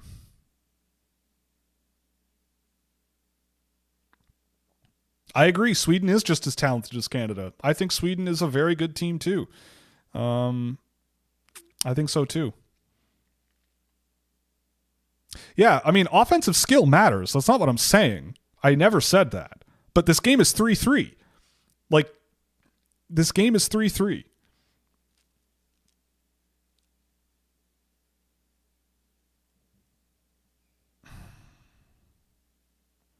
But, man, like, once Canada gets set up in the offensive zone, like, their skill level is amazing. And their shooting ability is amazing. And, like, again, like, this team should go all the way. Like, this team has more than enough talent on it to go all the way, no matter what.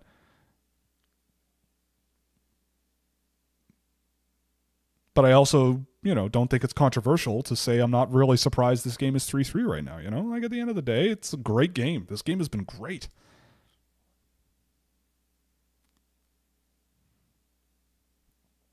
Adam Juracek. What's that, like 6 blocks on the game?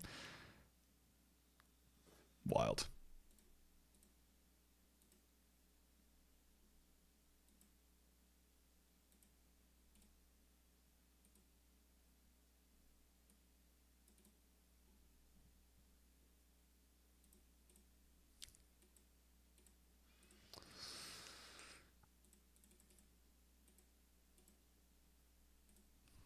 Well,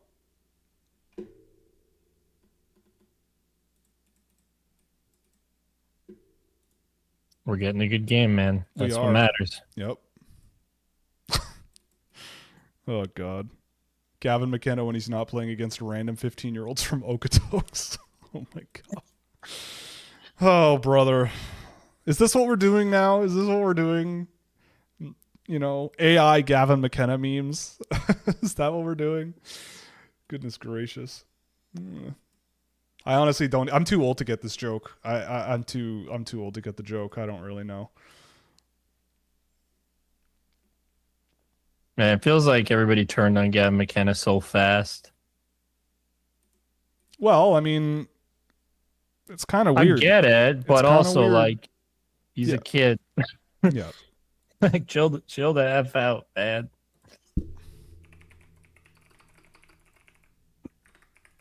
I don't mean you. As in Will. Right. It's just like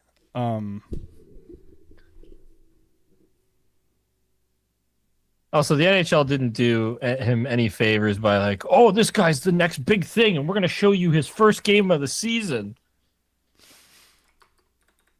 I think it's because they wanted to like build him up as a new marketing guy because like it's worked tremendously with Connor Bedard. Yep. He's like one of the best jersey sellers. Yep. And I think they tried to recreate that and put a lot of unnecessary pressure on McKenna. Yeah. You like waffles? I guess that means you hate pancakes. Exactly. Yeah. Exactly. How's Misa looking? Hope this helps him a bit hit the ground running for the second half. I mean, yeah, for sure. I mean, Misa's always a guy who I thought was going to take a bit of time to adjust to the NHL just for his style of play and some of the stuff that there was in his game. Like he's a guy. It's like San Jose with Will Smith, right? Or even William Eklund. They've done this before, where they kind of bring guys along slowly. They take their time, and at the end of the day, you have a really good player. Like it's about like development and mindset a lot of the time, right? And there's your second period. 3-3 going into the third period. This is insane. You know, that's wild. This is so good. This is the best game of the day. Not even close. All due respect to Sweden and Slovakia, which was a very good one too. But I mean, look, this is a Canadian World Junior team being the Canadian World Junior team, and this is the Czech World Junior team being the Czech World Junior team. An unstoppable force and an immovable object. And we're all just having a good time. And here we are riding along, having some fun. You know, Michael Hage has been really something to me in this game. That's really, really impressive. I mean, that's Zane Parekh to a T right there, just into the top shelf, and that's it. You know, I also think McKenna's been Gavin McKenna. You know, again, like. He brings some stuff that he does really well, and there's a lot of stuff where you wish there was a bit more. But you still really love what he brings, you know? And that's fine. I honestly don't really know what I can say about the Canadians that I would do like differently for the third period. Like you just kind of have to weather the forecheck, weather the onslaught, and make sure your defensive zone coverages are really, really tight. Because the Czechs are finding room, the Czechs are causing problems, the Czechs are causing mistakes, and all of that stuff. So you know, if you can tighten up a little bit in your own end, then maybe there's something that can sort of turn the tide here, and you end up with the win. But it's a really, really close game. It's a really close game. Yes, I do think this beats Finland-Denmark. I'm sorry, but that Finland-Denmark game, while tremendously exciting for all of about 22 seconds. Was a bit. I turned it on and it was already 1-0. Yeah, so. It was a bit of a you know, a bit of an issue. It was what we call a steamrolling. Yeah. Yeah. A 6-3 game that very well could have been 11-1, you know? It was 6-3, right? Was it 6-2? 6-2. Something like that. It was 6-2 because I said it was going to be 7-1, and I know I got the number of goals right, but it was 6-2. The U.S.-Germany game was 6-3. Canada looks static. I don't know if it's Canada looking static. I don't think that's true. I think Canada is the more skilled team. They're more creative. They're doing their thing. But I just think it's been a great game plan from the Czechs. Like, they've just looked great. Yeah, good team, you know. But again, like, this is the thing. It's that you can game plan for it. You can game plan against a team like Canada, you know. And I think a team like the Czechs, especially this year's team, does a very good job countering them. I think a very, very good job. So I don't know. I think multiple things can be true.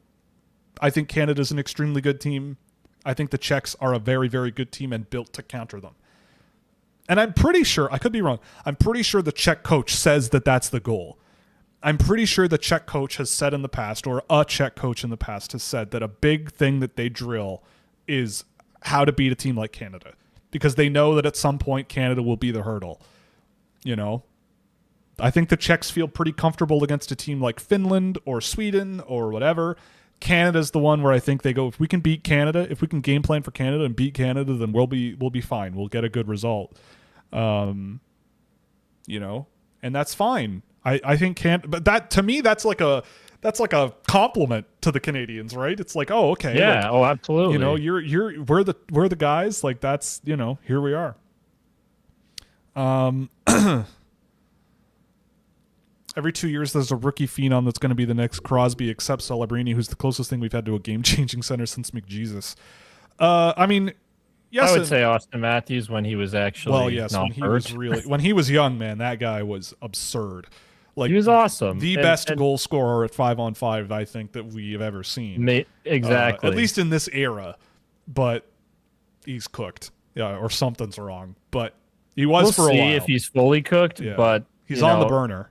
He's on the spit, but, you know, going around. But, like, he was incredible. Yes. Like, yeah. I put some respect on old Austin Matthews' name. Old Austin Matthews, yeah.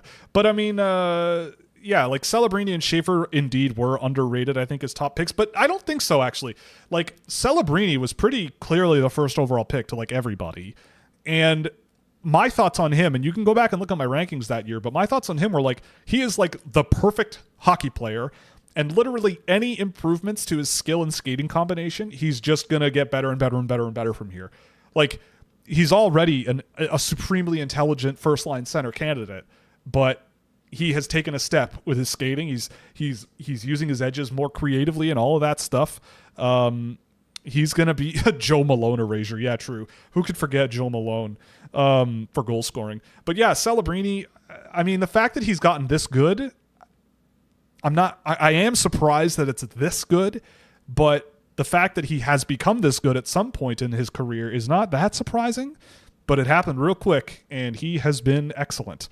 Matthew Schaefer, yes, for sure. I think Matthew Schaefer might be one of the most impressive draft to draft plus one season transitions I think I've ever seen.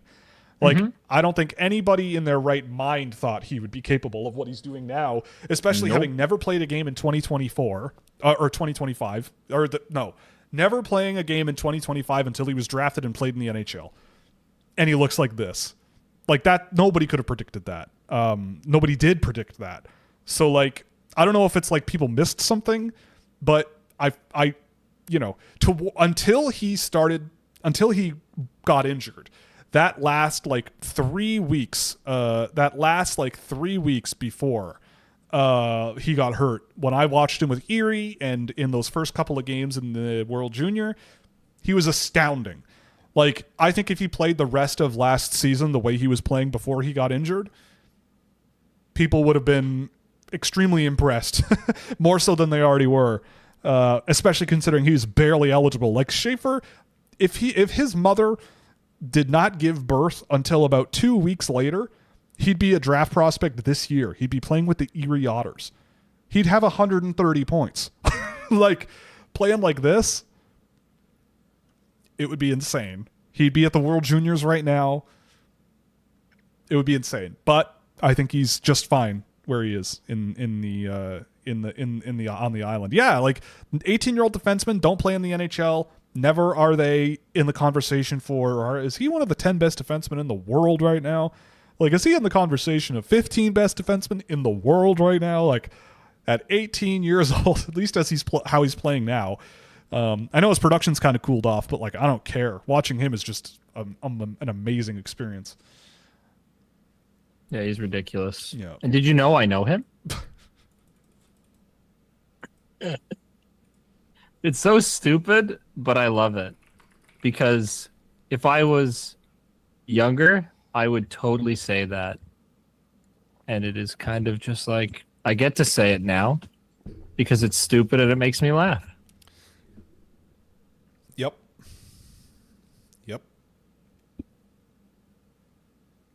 So never know him.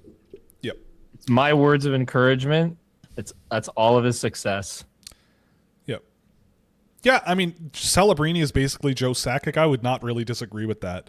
I remember watching Joe Sakic when I was a kid, and honestly, like watching him with Colorado, it was like he just is better than everybody. He is fast. He's fast and he's skilled and whatever, but like it doesn't really matter. Like, how do you game plan against Joe Sakic? I don't know. How do you game plan against Macklin Celebrini now? I don't know. Hang on to your butt? Hack and slash? Try to cut his head off? I don't know. Give him food poisoning at the hotel in the morning? I don't know. Chemical warfare? Like, I don't know. Chemical warfare. Chemical warfare? Like biological warfare? That is a small dressing room. Whoa, you see that? They're piled in real tight in that room. Holy smokes. Hey, man. Whatever works. Is that the away dressing room at what used to be the Xcel Energy Center? That's nuts. One thing I've come to realize is the skill doesn't matter as much to hockey success as the NHL likes to market and as casual press guys want you to believe, and it's entirely the NHL's fault. I mean, I don't think the NHL really knows what to market in the first place. I think that is true. I think they're better than they were. Absolutely. I think they're better than they were, but they made improvements. They made a lot of improvements. But I mean, I don't think it also helps when some of their biggest stars are some of the lamest personalities. Thank you, Connor McDavid. You know, like being lame, or even like Austin Matthews. It's like I feel like Matthews certainly talks a big talk, but then you actually like see him talk and see him speak to people in the way, you know. There's just not really a. But he's at least friends with celebrities. Well, sure. Like you can post a social media post and have him hugging, you know, Justin Bieber. Yeah, Justin Bieber. Cool. You know, that'll get engagement. But, you know, but I mean, I agree with the sentiment though, that like, I say this all the time. Skill is like one part of the game, right? There are multiple ways to be an effective hockey player. It's how you combine all of these players together and how you weigh what they bring and what they don't that makes you quote unquote like good, right? So if I look at a player for the draft, it's like being the most skilled player in the draft, sure. Like Alexander Zhuravsky, if we're looking at skill, top 20 last year. Easy. Pure skill? Yeah, absolutely. Look at him in the KHL this year. He is razzle-dazzle, skill all day long, all the time, which is great. But like in the NHL, you need to have a little bit of depth in your game, and I'm not saying he doesn't, but it's just an example of like, you know, the reason, for example, like you and I, AJ, love a guy like William Nylander is because not only is he extremely skilled, but he uses it very well. He is an excellent skater. He's also pretty good defensively as well. And for what he is, yeah. For what he is, you know, like for what is expected of him, he's quite good. And like really good at takeaways, you know, like it's not, he's not going to be the greatest in zone guy, but they have other guys to do that. Like you don't have to fulfill every single role. It's about surroundings, right? That's why you have a team. Yeah. Yeah. And I agree. If the NHL really wanted to market well, they'd make Tom Wilson thirst traps.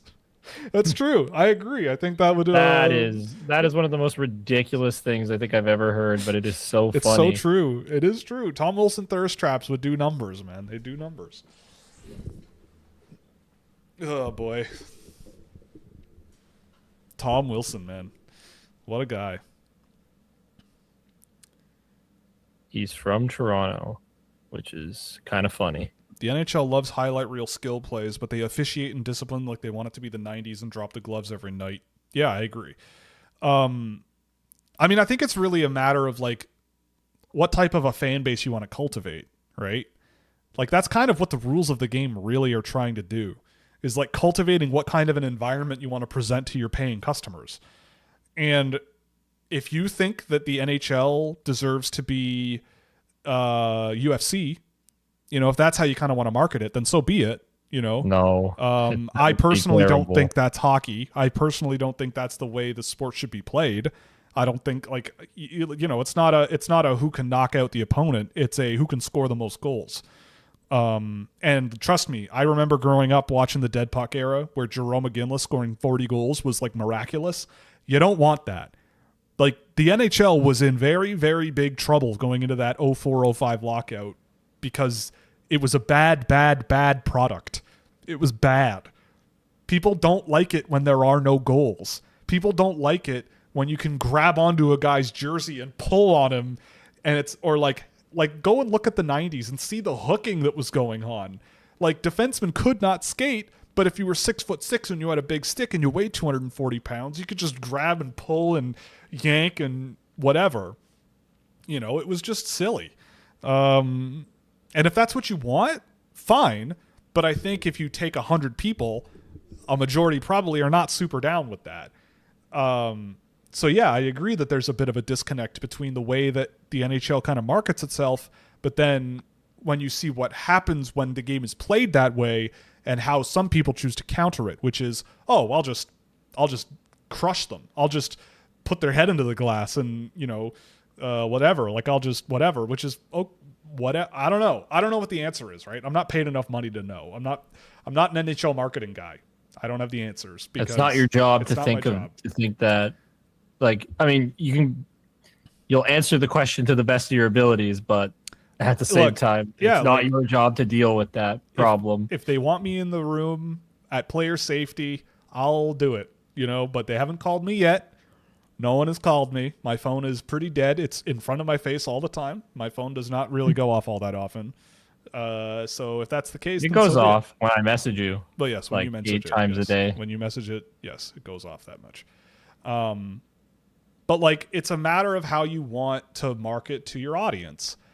And if you want to be the drop the gloves, fighting all the time, rootin' tootin'ist cowboy, whatever, big guys. I don't think they are trying to do that anymore. No, they're not. But if that's what you want to be, like, it's hard to market that and the skill all at once. It's hard, like it's because one thing can heavily like the physical side of things can heavily counter the skill if you really let it, right? I mean, personally, look, at the end of the day, the actual NHL as it is, I think is better than it's ever been these days. Like, I'm not criticizing the product on the ice. I think it is overall, by and large, great. Like, I love it. But like, if you want, like, this is a very what's it called? What's the word I'm looking for? Like a very ticket sales heavy league. And so why is that? Like, why is the NHL so reliant on ticket sales? Because they're not nearly as marketable and observable on TV or on, you know, as the NBA or the NFL. Like, the TV rights are just significantly not as valuable because they struggle. The NHL struggles to penetrate with new audiences, and especially in the US.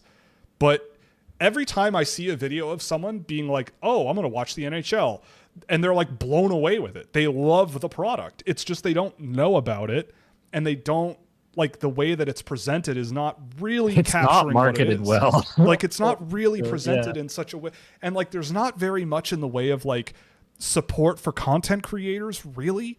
Like, you don't see, like, people know the NFL content creators because the NFL partners with them. The NFL allows people to use footage from their games in their content to, like, spread the love of the game.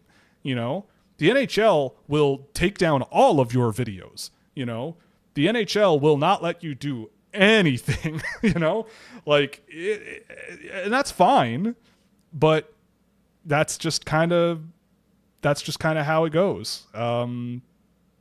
So I think the on ice product, the way that it is really, really good. The balance of skill and physicality is really good. I think the way that it's, you know, here and there, I think you can definitely pick and choose some individual plays or some suspensions that haven't happened or whatever, and pick and, you know, poke and prod at that part of the game and be a little bit confused, and I get that.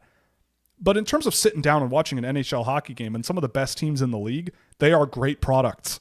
They are great on ice products. They are great things. They are great things to watch. So yeah, I don't think there's really a problem with the actual NHL as it is, but the way that they try to cultivate an audience is very, very weird. Or non-existent, really. I mean, I don't watch a lot of TV, so I don't know what NHL TV ads really look like, but I don't know. They're better. They're better now. Yes, I do know that. They are better than they used to be, for sure. And the NHL too, like, to its credit, during the pandemic, like, they made all of the money back that they thought they were not going to make back for a decade. They did not think they were going to make that back for a long time, and they made it back really, really, really quickly. That's why the salary cap's going up so much. Like, So if they can sort of up their marketing game and get more people on board with, you know, sharing with their audiences how awesome the game is, then the upside in hockey is humongous. Absolutely. But yeah. Can we do a time sync with the game? It is. What? It's For it's you 19 and me? It's 1935 in the third period, and the score bug on top is accurate. Mine says 37. What? Well, I'm behind you. Yeah.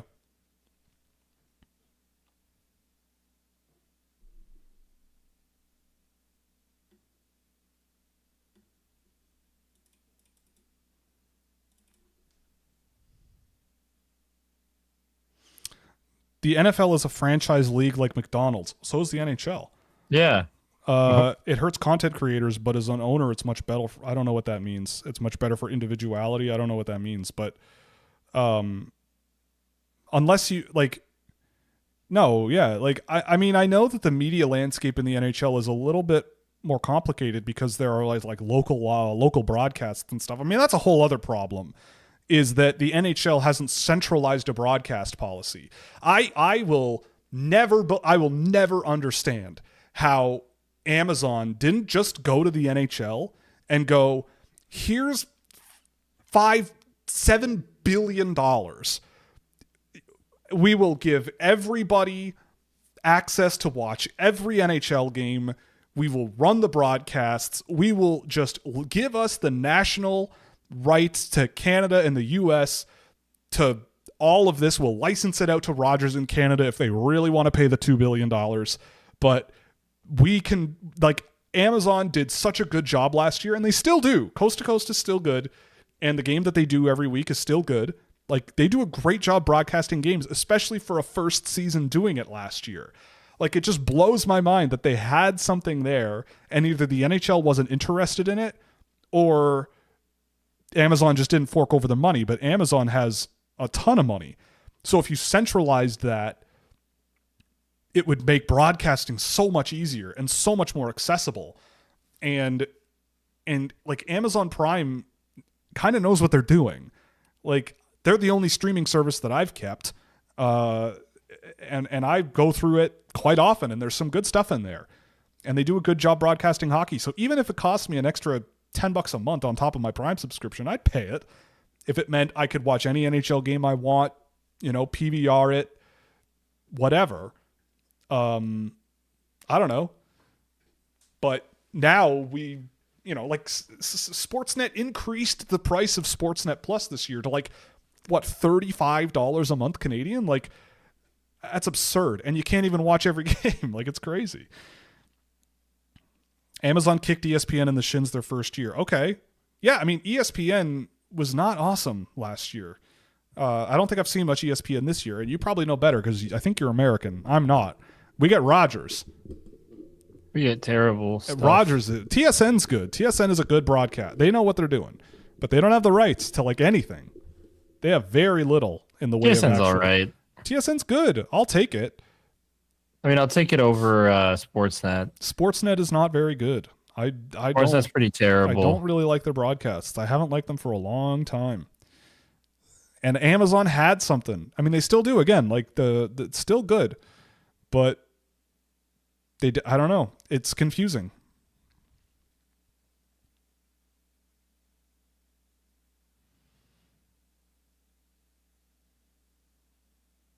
As owners in the NHL, it's more a free product to own as owners.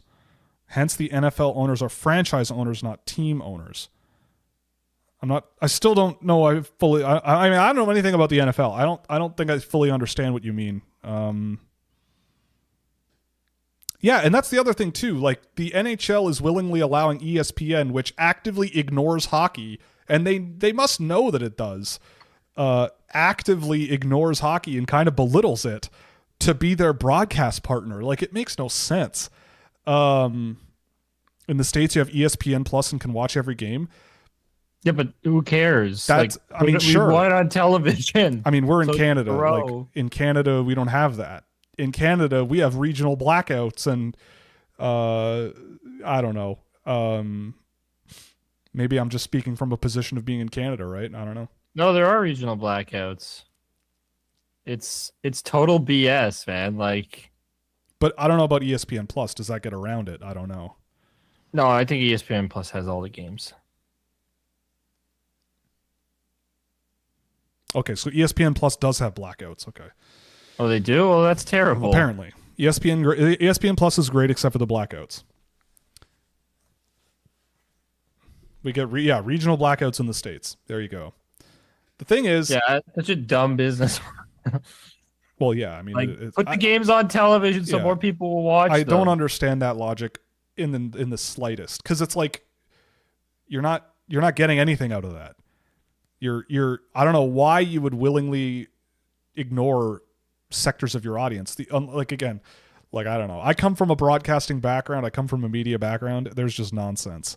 If you need to get around blackouts in the States, you use a VPN. Great, but like, your mom and dad aren't going to know what NordVPN is. They're going to go, oh, I can't watch the Blues game and they're playing my favorite team in St. Louis and I live in Seattle. Oh, well, I guess I'll just put on The Price is Right.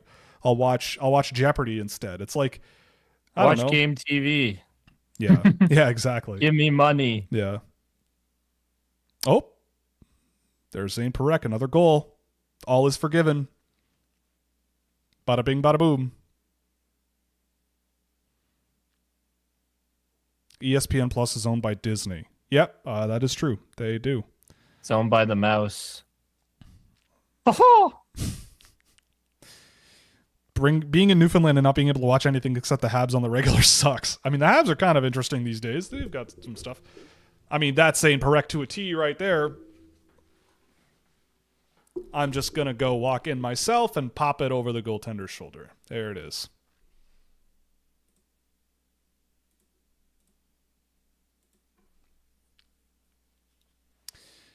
He's going to do that.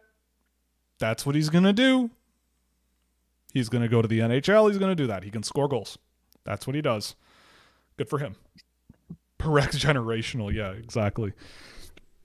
No, he's not. It's a nice shot, though. That's 2 nice goals from him. It's 2 really nice goals. Can't take that away from him. I won't take it away from him, but he's not generational. Zane Parekh shoots the puck like the act annoys him. Exactly. He actually does, which is kind of funny.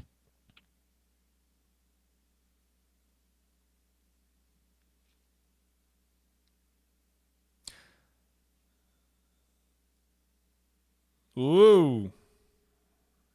Oh, hey, remember Porter Martone trying that same play when we saw him in Brampton?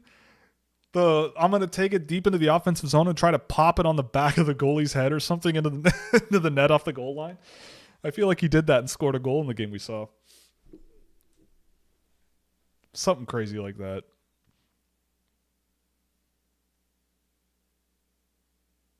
Maybe AJ passed out, fell asleep. No, what?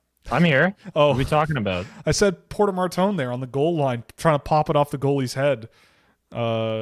We saw him do exactly that same thing and score a goal, I think, in Brampton last year. Oh, yeah. Someone in Seattle can watch Blues games with ESPN Plus. Is it the other way around? Is it if it's local they can't watch it?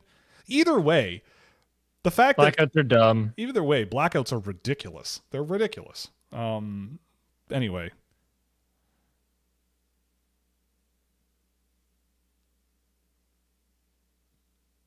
Need the World Juniors on something other than NHL work in the US.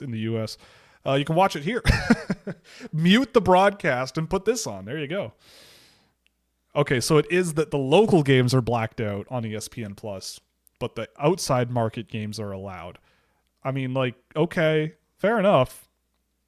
Here, that costs like $500 a year to do that. Which is ridiculous. It's a lot of money to get that luxury here. It's insane. And they raised the price. Nobody likes it, and they raised the price this summer. I don't honestly, I would never pay for center ice or whatever it is called now. I'm not. I'd never pay for it. There's so many, I don't even care admitting this. There's so many other non-legitimate resources that I will use because I'm not paying another dime to this stupid league for that. Go to hell. I did get a package for TSN for the month. Oh, yeah, but that's different. Thomas Galvas through the legs. Look at him go. He may have allowed that little shot and goal from Perek there, but that's a little different, you know.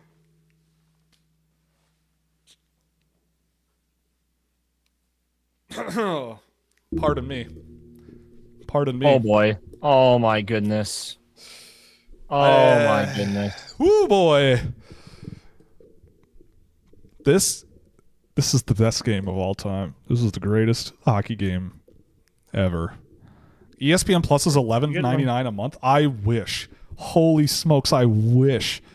Sportsnet Plus is, even for the local games only, I think is $25 a month Canadian. That's like $19 US. It's a garbage service. And it's bad. It's bad. The number of times that it's been like, you don't live in Canada, sorry, you're blocked out from the site, and then I go to their support about it, and they just are like, I don't know. It's crazy how many times that's happened. It's wild. It's like, what do you mean my IP address isn't in Canada? Crazy.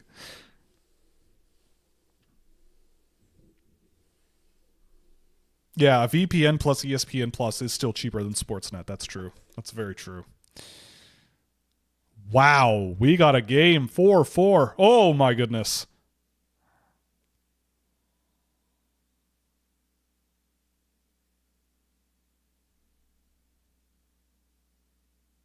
My goodness, we got ourselves a hockey game, ladies and gentlemen.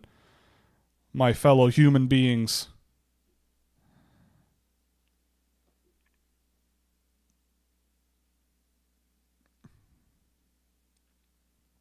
Boy, that McKenna kid is slippery with his hands. Holy smokes. Little dipsy doodle through someone's hands there. That was nasty.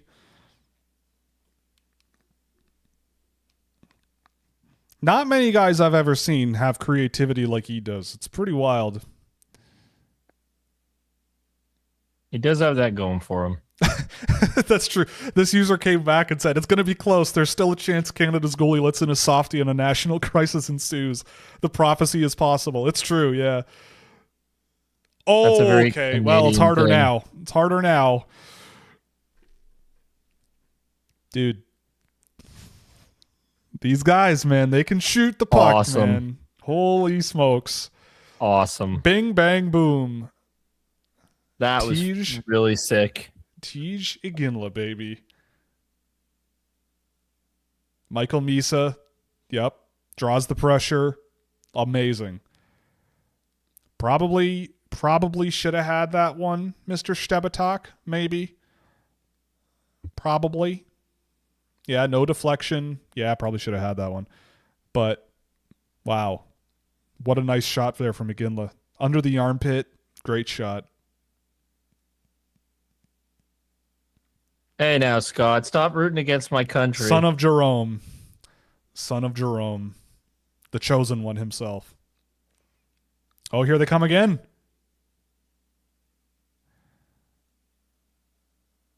Yeah.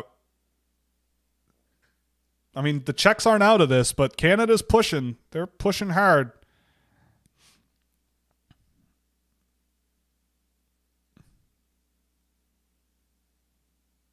There it is again. 2 Czech guys deep in the offensive zone. A third one follows up on the forecheck on the half wall. That's how, and they're right back into Canada's zone, right? Like, this is how they do it. But one extra pass and it's turned over, right? Like, the Czechs have to be very, very careful, but they're still sticking to the game plan. That's the whole plan, and then you can't fault them for pushing about that, or for sticking to that. Can't fault them at all. And yes, I would agree that Mathis Preston is arguably as creative as a McKenna, but not, I don't know. Oh, a stick went flying. That's my favorite hockey play that's possible, is when a hockey stick goes flying in the air. That's my favorite moment in a hockey game. Mm-hmm. Let's go, Galvis. Let's go, little guy. Yes. I mean, I want my country to win this game, but I want my boys to look good Just losing. shell out. I get it. I want my guys to ball out if they. I want them to ball out and lose. So there's that. Yeah, more creative but less skilled. Yeah, I would agree with that. Sure. I mean, you're the one who saw him shoot the puck off of his own boards to himself to make room for himself, which was kind of hilarious. Just rifling it at the boards and getting some room. That was pretty good. Was Iginla the centerpiece of the Mammoth trade? I don't know what that is. What Mammoth trade? He's still there. I don't know. Gonna need more context on that one.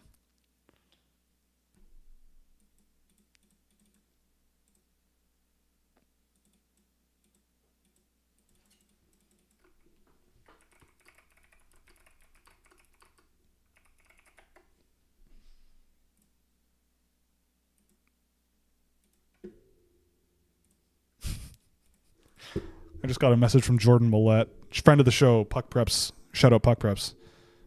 Bring him on the show. Jordan Millette just said, "This Galvis guy seems pretty good. I wonder why nobody's ever brought him up before." Screw you, Jordan. Oh. Shut up.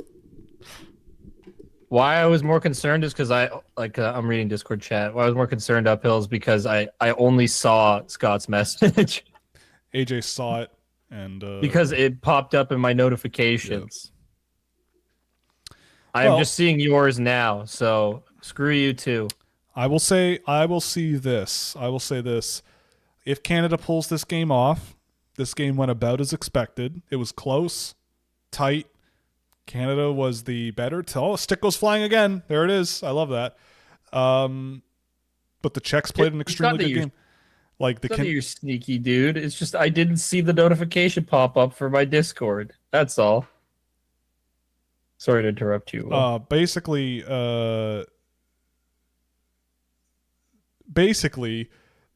Canada probably. I mean, it's not. I think it goes to show that. I mean, they play Finland as well in the preliminary round on New Year's Eve. I don't think that game's going to be very easy either. Petteri Rimpinen wasn't amazing today, but if he finds his stride that he had last year, it's not going to be an easy game. He's better than Stebatak. Not that Stebatak's been bad, but there have been a few that you probably want. But at the end of the day, yeah. This Canadian team is looking good. Ooh. Speaking of which. Oh. Yeah. This one kind of felt like they were. I think the message in the dressing room was stop messing around and shoot the frickin' puck more. Like, that's what it seems like they've done in this period. I think that's a fairly good message, honestly. Yeah, like their message, it seems to be, has been stop screwing around. You're screwing around too much. Just shoot the puck. Challenge the goaltender. Put pucks on net. Go for it. And that's what they've done. There's a couple of really good plays they're making. Orshilak. My apologies. Stebatak, Orshilak, whatever. My apologies to both the country of Czechia, the Czech Republic, whatever you want to call it, both goaltenders, all fans of the team. I apologize for mixing up the names. Again, get it, put it on net. Get it, put it on net. Braden Coots right there. The only undrafted boy on the team, exactly. Well, Gavin McKenna. But yeah, the Czechs got a good team. The goaltending might need a bit of a tweak, but they've got a good team, man. You can't fault them for that at all. This has been a great game.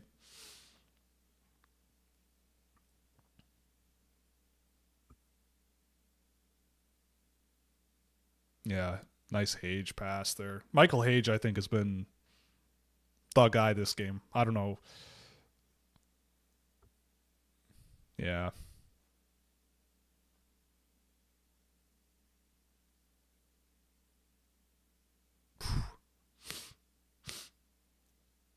Rashny.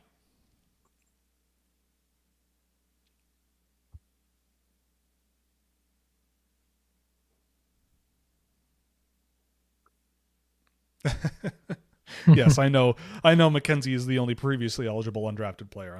I'm yanking your chain a little. Gotta have a little bit of fun. Oof. I mean, that's the thing too. This game is not over. Nope, it is not. It is not. Tomasz Politin with a third tip of the game. You never know. Oh boy.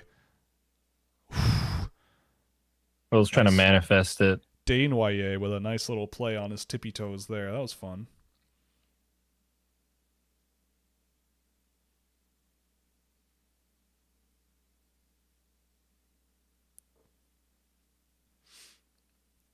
Zane Perek on the breakout. Caleb Desnoyers through the neutral zone. Gives it away. Uh-oh. Nice stop by Brunick. Attaboy. Good support from Sam O'Reilly playing the center's job.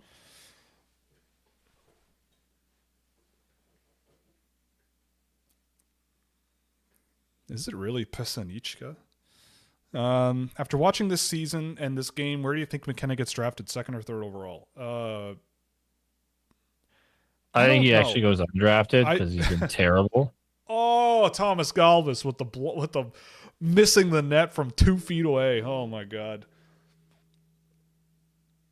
Nice play. And yes, Zane Perek is certainly quite the shifty, skilled boy. Yeah, that looked like a penalty. That was a very dumb penalty there from Mortimer Martone. Very stupid penalty. Here we go. This is Canada, baby. This is how it goes. Go down a man in crunch time when you're up a couple goals and play with fire a little bit, and then you never know what's going to happen. But to answer the question about McKenna, I mean, look,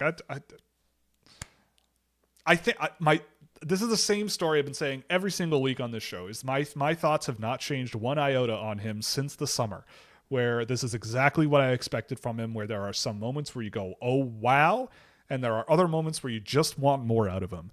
And that has been the case going all the way back to last year. And you can get away with that and score a lot of points in the WHL. You can't get away with it as easily in the NCAA. You certainly can't get away with it as easily in this tournament, especially against a team like Czech Republic. So to me, I look at McKenna and I go, all I've said, and for some reason people lose their mind, is that there are 5 or 6 guys this year who I think all bring comparable value that you can at least have a discussion about which order they should go in at the top. And McKenna is part of that group. There are certain things about his game that are elite. There are certain things about other players' games this year that are elite or potentially elite. And depending on how you feel, what you want, what you're looking for, how much you trust a guy like that, Thomas Galvis drawing a penalty. Attaboy, stick with the play. Stick with the play. So like, do I think McKenna's going second or third? I don't know. I mean, again, I'll go back to Corey Pronman. He's the one guy out there who will throw someone that everybody expects to be 1, 2, or 3 or whatever, way lower than you think they're going to be. And then in reality, that's exactly where they end up at the end of the day. And he knocked McKenna down to 4? Hockey Prospect is another one who I think has a pretty decent hold on what NHL guys look at. And they talked about McKenna. They have him at 3, but I remember watching a podcast where they broke it down and they said, it is not a hard grasp on 3 at all. He could be as low as 6 or 7 potentially. Ha ha ha! Get it out, But he could be to them. I don't think about him like that low, but I think there's easily a world where teams look at him and maybe see other guys as just as potentially valuable, but in different ways. I still think there's a very good chance he's still first overall, but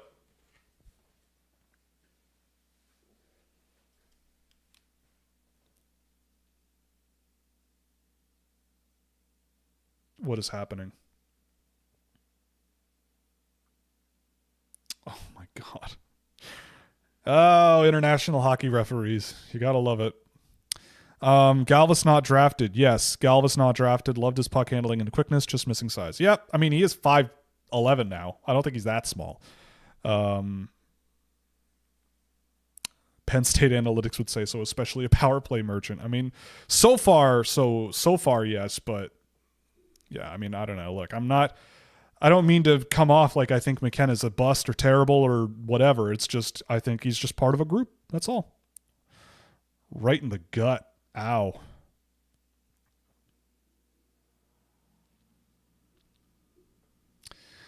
Blocking a shot is never fun, let alone in the World Juniors, right in the gut.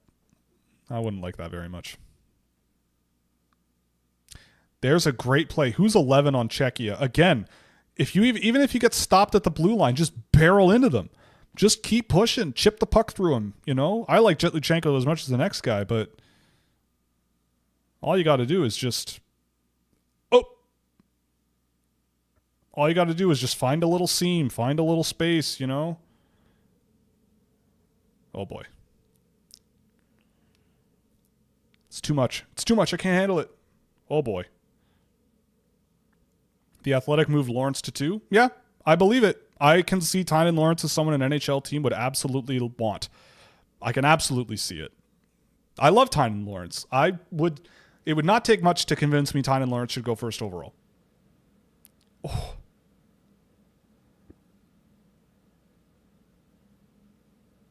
Yes, Thomas.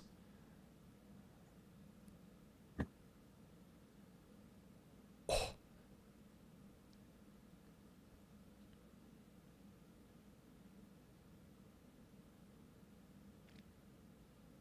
Who at the Athletic? It was Pronman who I think did that.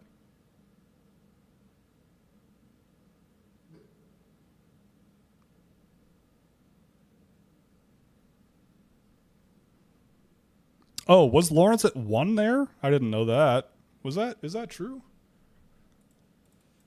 Oh, he was at 1 for Pronman. Oh, there you go. Look at that. I could see it. Good player. Good player. Loves the game. Tries hard. Loves the game. He does. McKenna does look out of place in the NCAA game, which is a flag. I mean, I don't think he looks out of place, but he doesn't look like. Again, it's like the way people talk about him is that he's the next, big, dynamic, offensive, do-it-all guy. But the way that he plays, there are benefits, and the way he plays, there are areas where he's probably going to struggle. Oh, boy. Martone out of the box. Oof. Oof. Sheesh. Sheesh, McGeesh.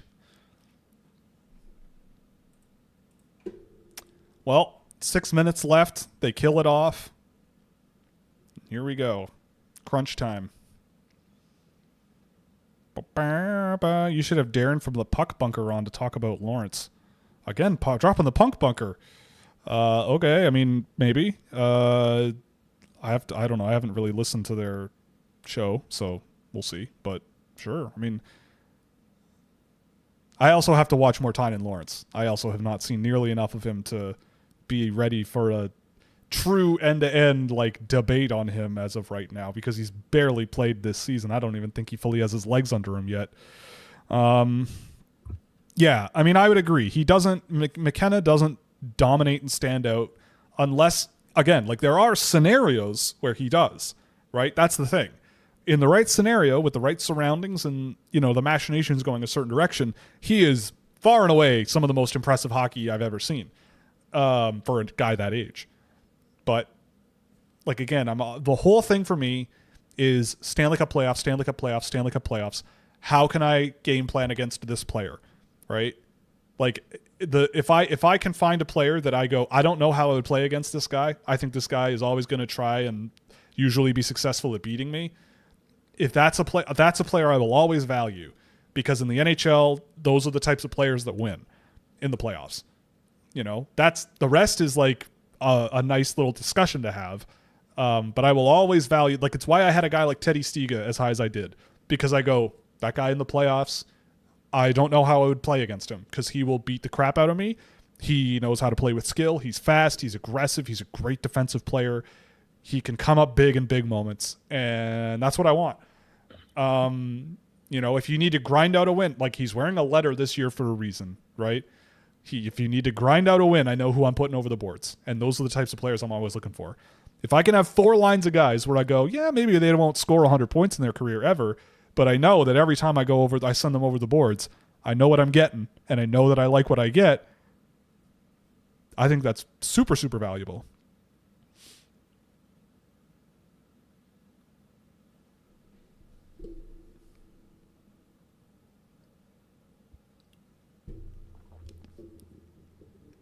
Also, shout out Carter George.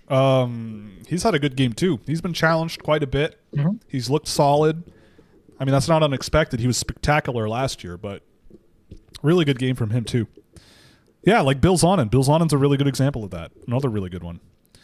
You'll have very different evaluations from the Puck Bunker. They like their size and physicality. I mean, I do too, but like, I don't see that as a priority. Size and physicality is a nice thing to have.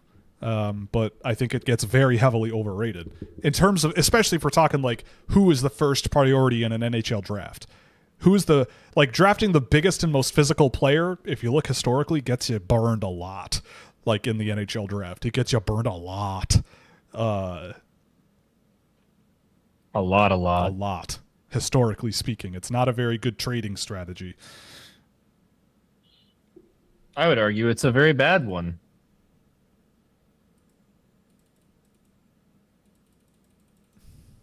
Shout out Tyler Biggs.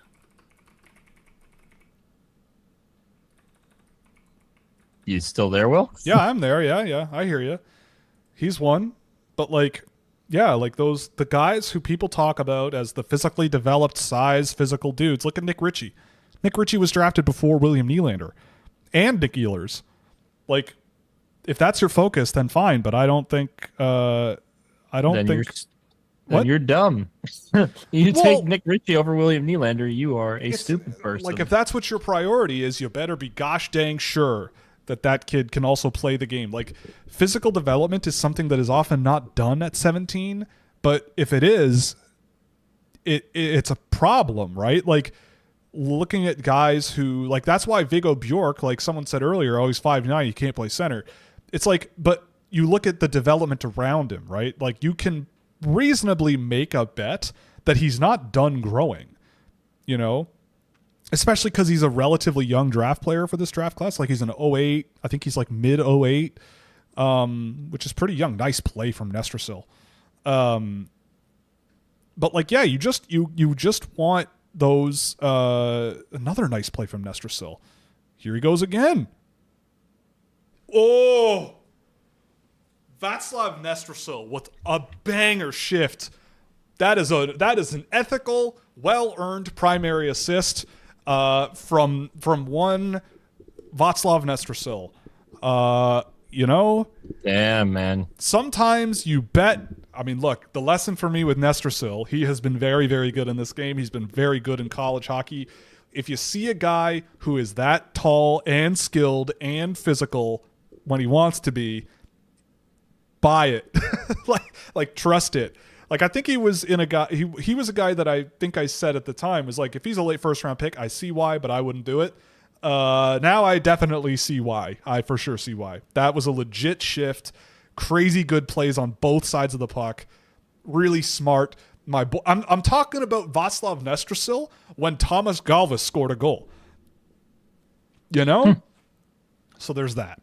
And yeah, Thomas Galvis, team Scouching legend, Thomas Galvis. Future Florida Panther. Yeah, exactly. Yeah, the Blackhawks will find a way to give up on Nestrasil. No, I think the Blackhawks are. I mean, this is a game that I think you can definitely look at and go, "Yep, he showed up." Like, this is a tough game, and Nestrasil has looked great on the Czech team this year. Definitely, really, really good. Oh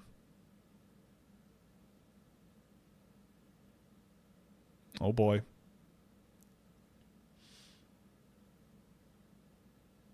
Oh my God. Oh, jeez. How can you not be romantic about hockey? How do you not like this sport? How can you not sell this game and make it the most popular thing in the world? It is the best. This game is out of control. The World Juniors should be the World Cup now that the World Cup has become truly a corrupt disgrace to the and a scourge on this planet. The World Juniors of hockey needs to be the destination sports event of the year because holy smokes, this is the best.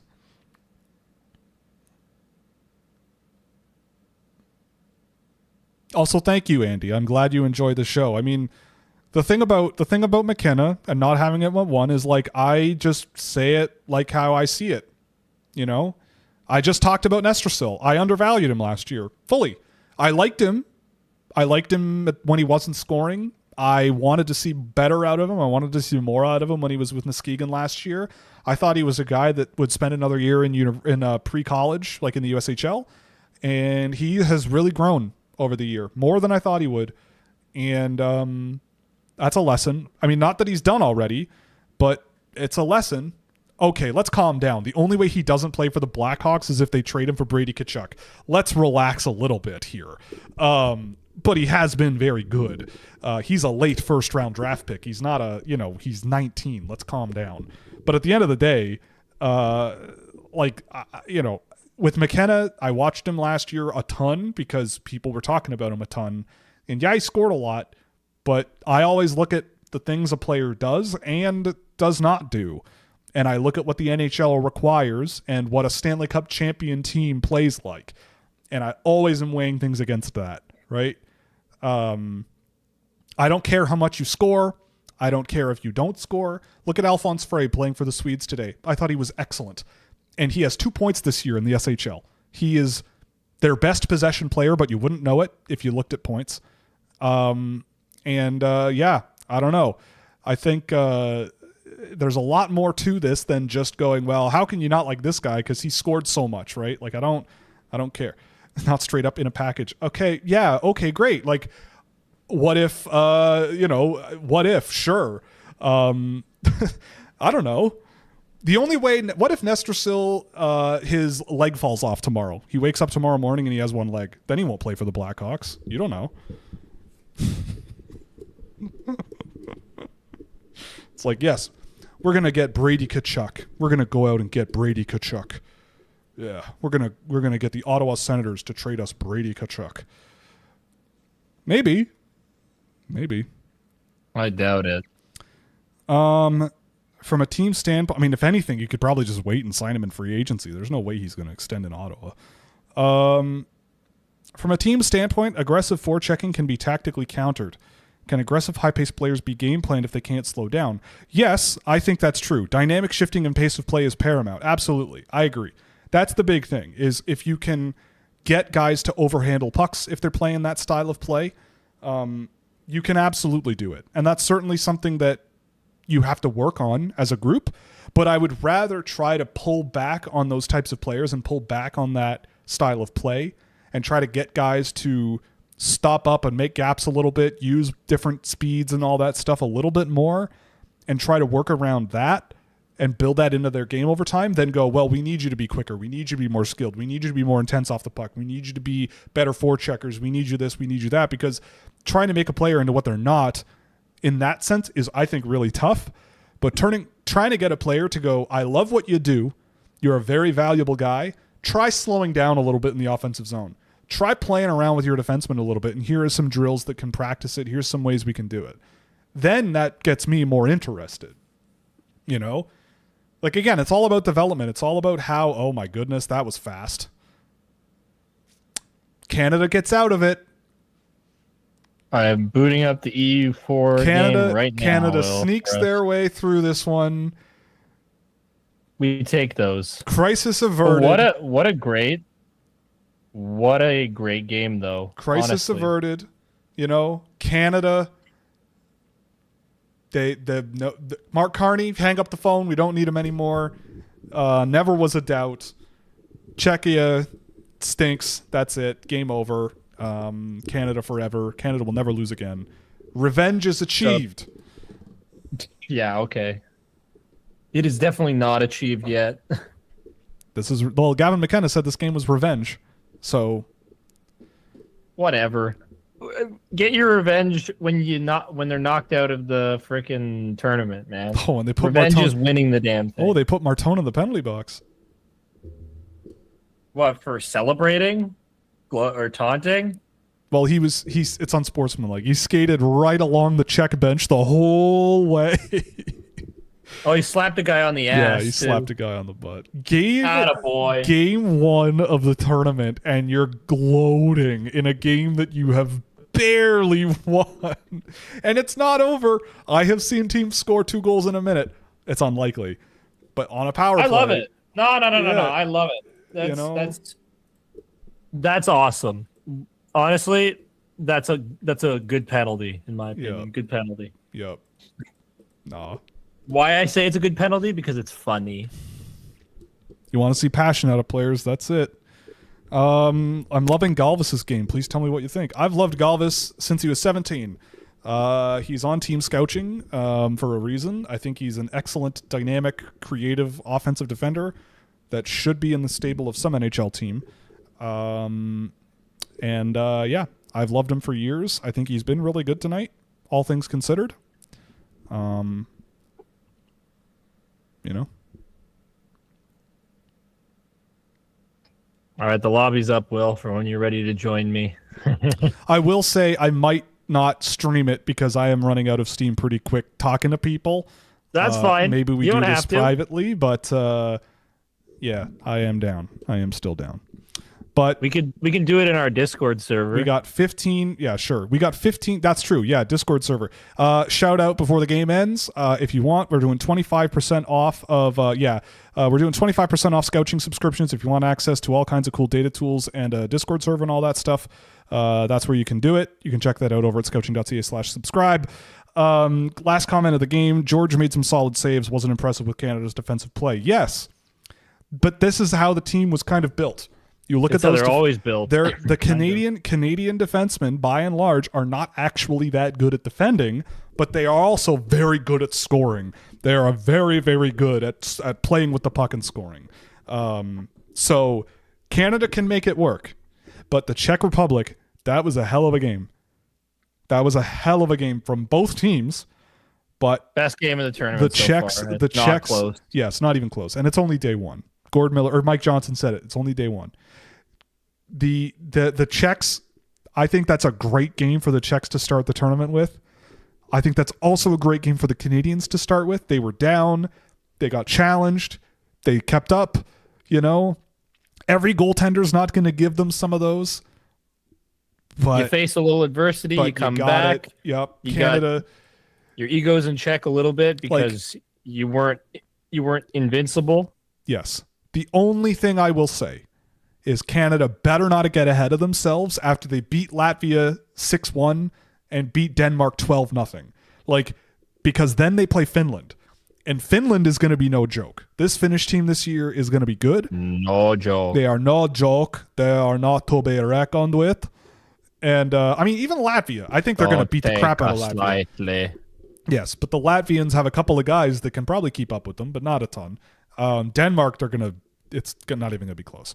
So, anyway, Verhoff or Smits, your thoughts? I love them both. Smits plays like an insane person. I think Smits is very Brent Burns. Like, if you like Brent Burns, you'll like Albert Smits. Verhoff, I mean, I heard someone talk about him in the same breath as like an Aaron Ekblad, which I could kind of see. Verhoff is a development case. He's not ready yet. He won't be ready next year. If you rush him, you will fail, probably. But the skill and the offense and the finishing ability is really good. The skating ability, the range on him is also really good. But between him and Smits, they're close on my list. Like, Smits is, 8, and Verhoff is 6. Different tiers, but Smits is at the top of a tier, and Verhoff is at the bottom of a tier. They're not far away. So it's a big thing on how the season goes from here. But Verhoff is also much younger, so there's that. Yeah, Zane Parekh, 2 goals, 2 key goals. You probably give him the player of the game for that. Carter George, I mean, he gave up 5, but I thought he played really well.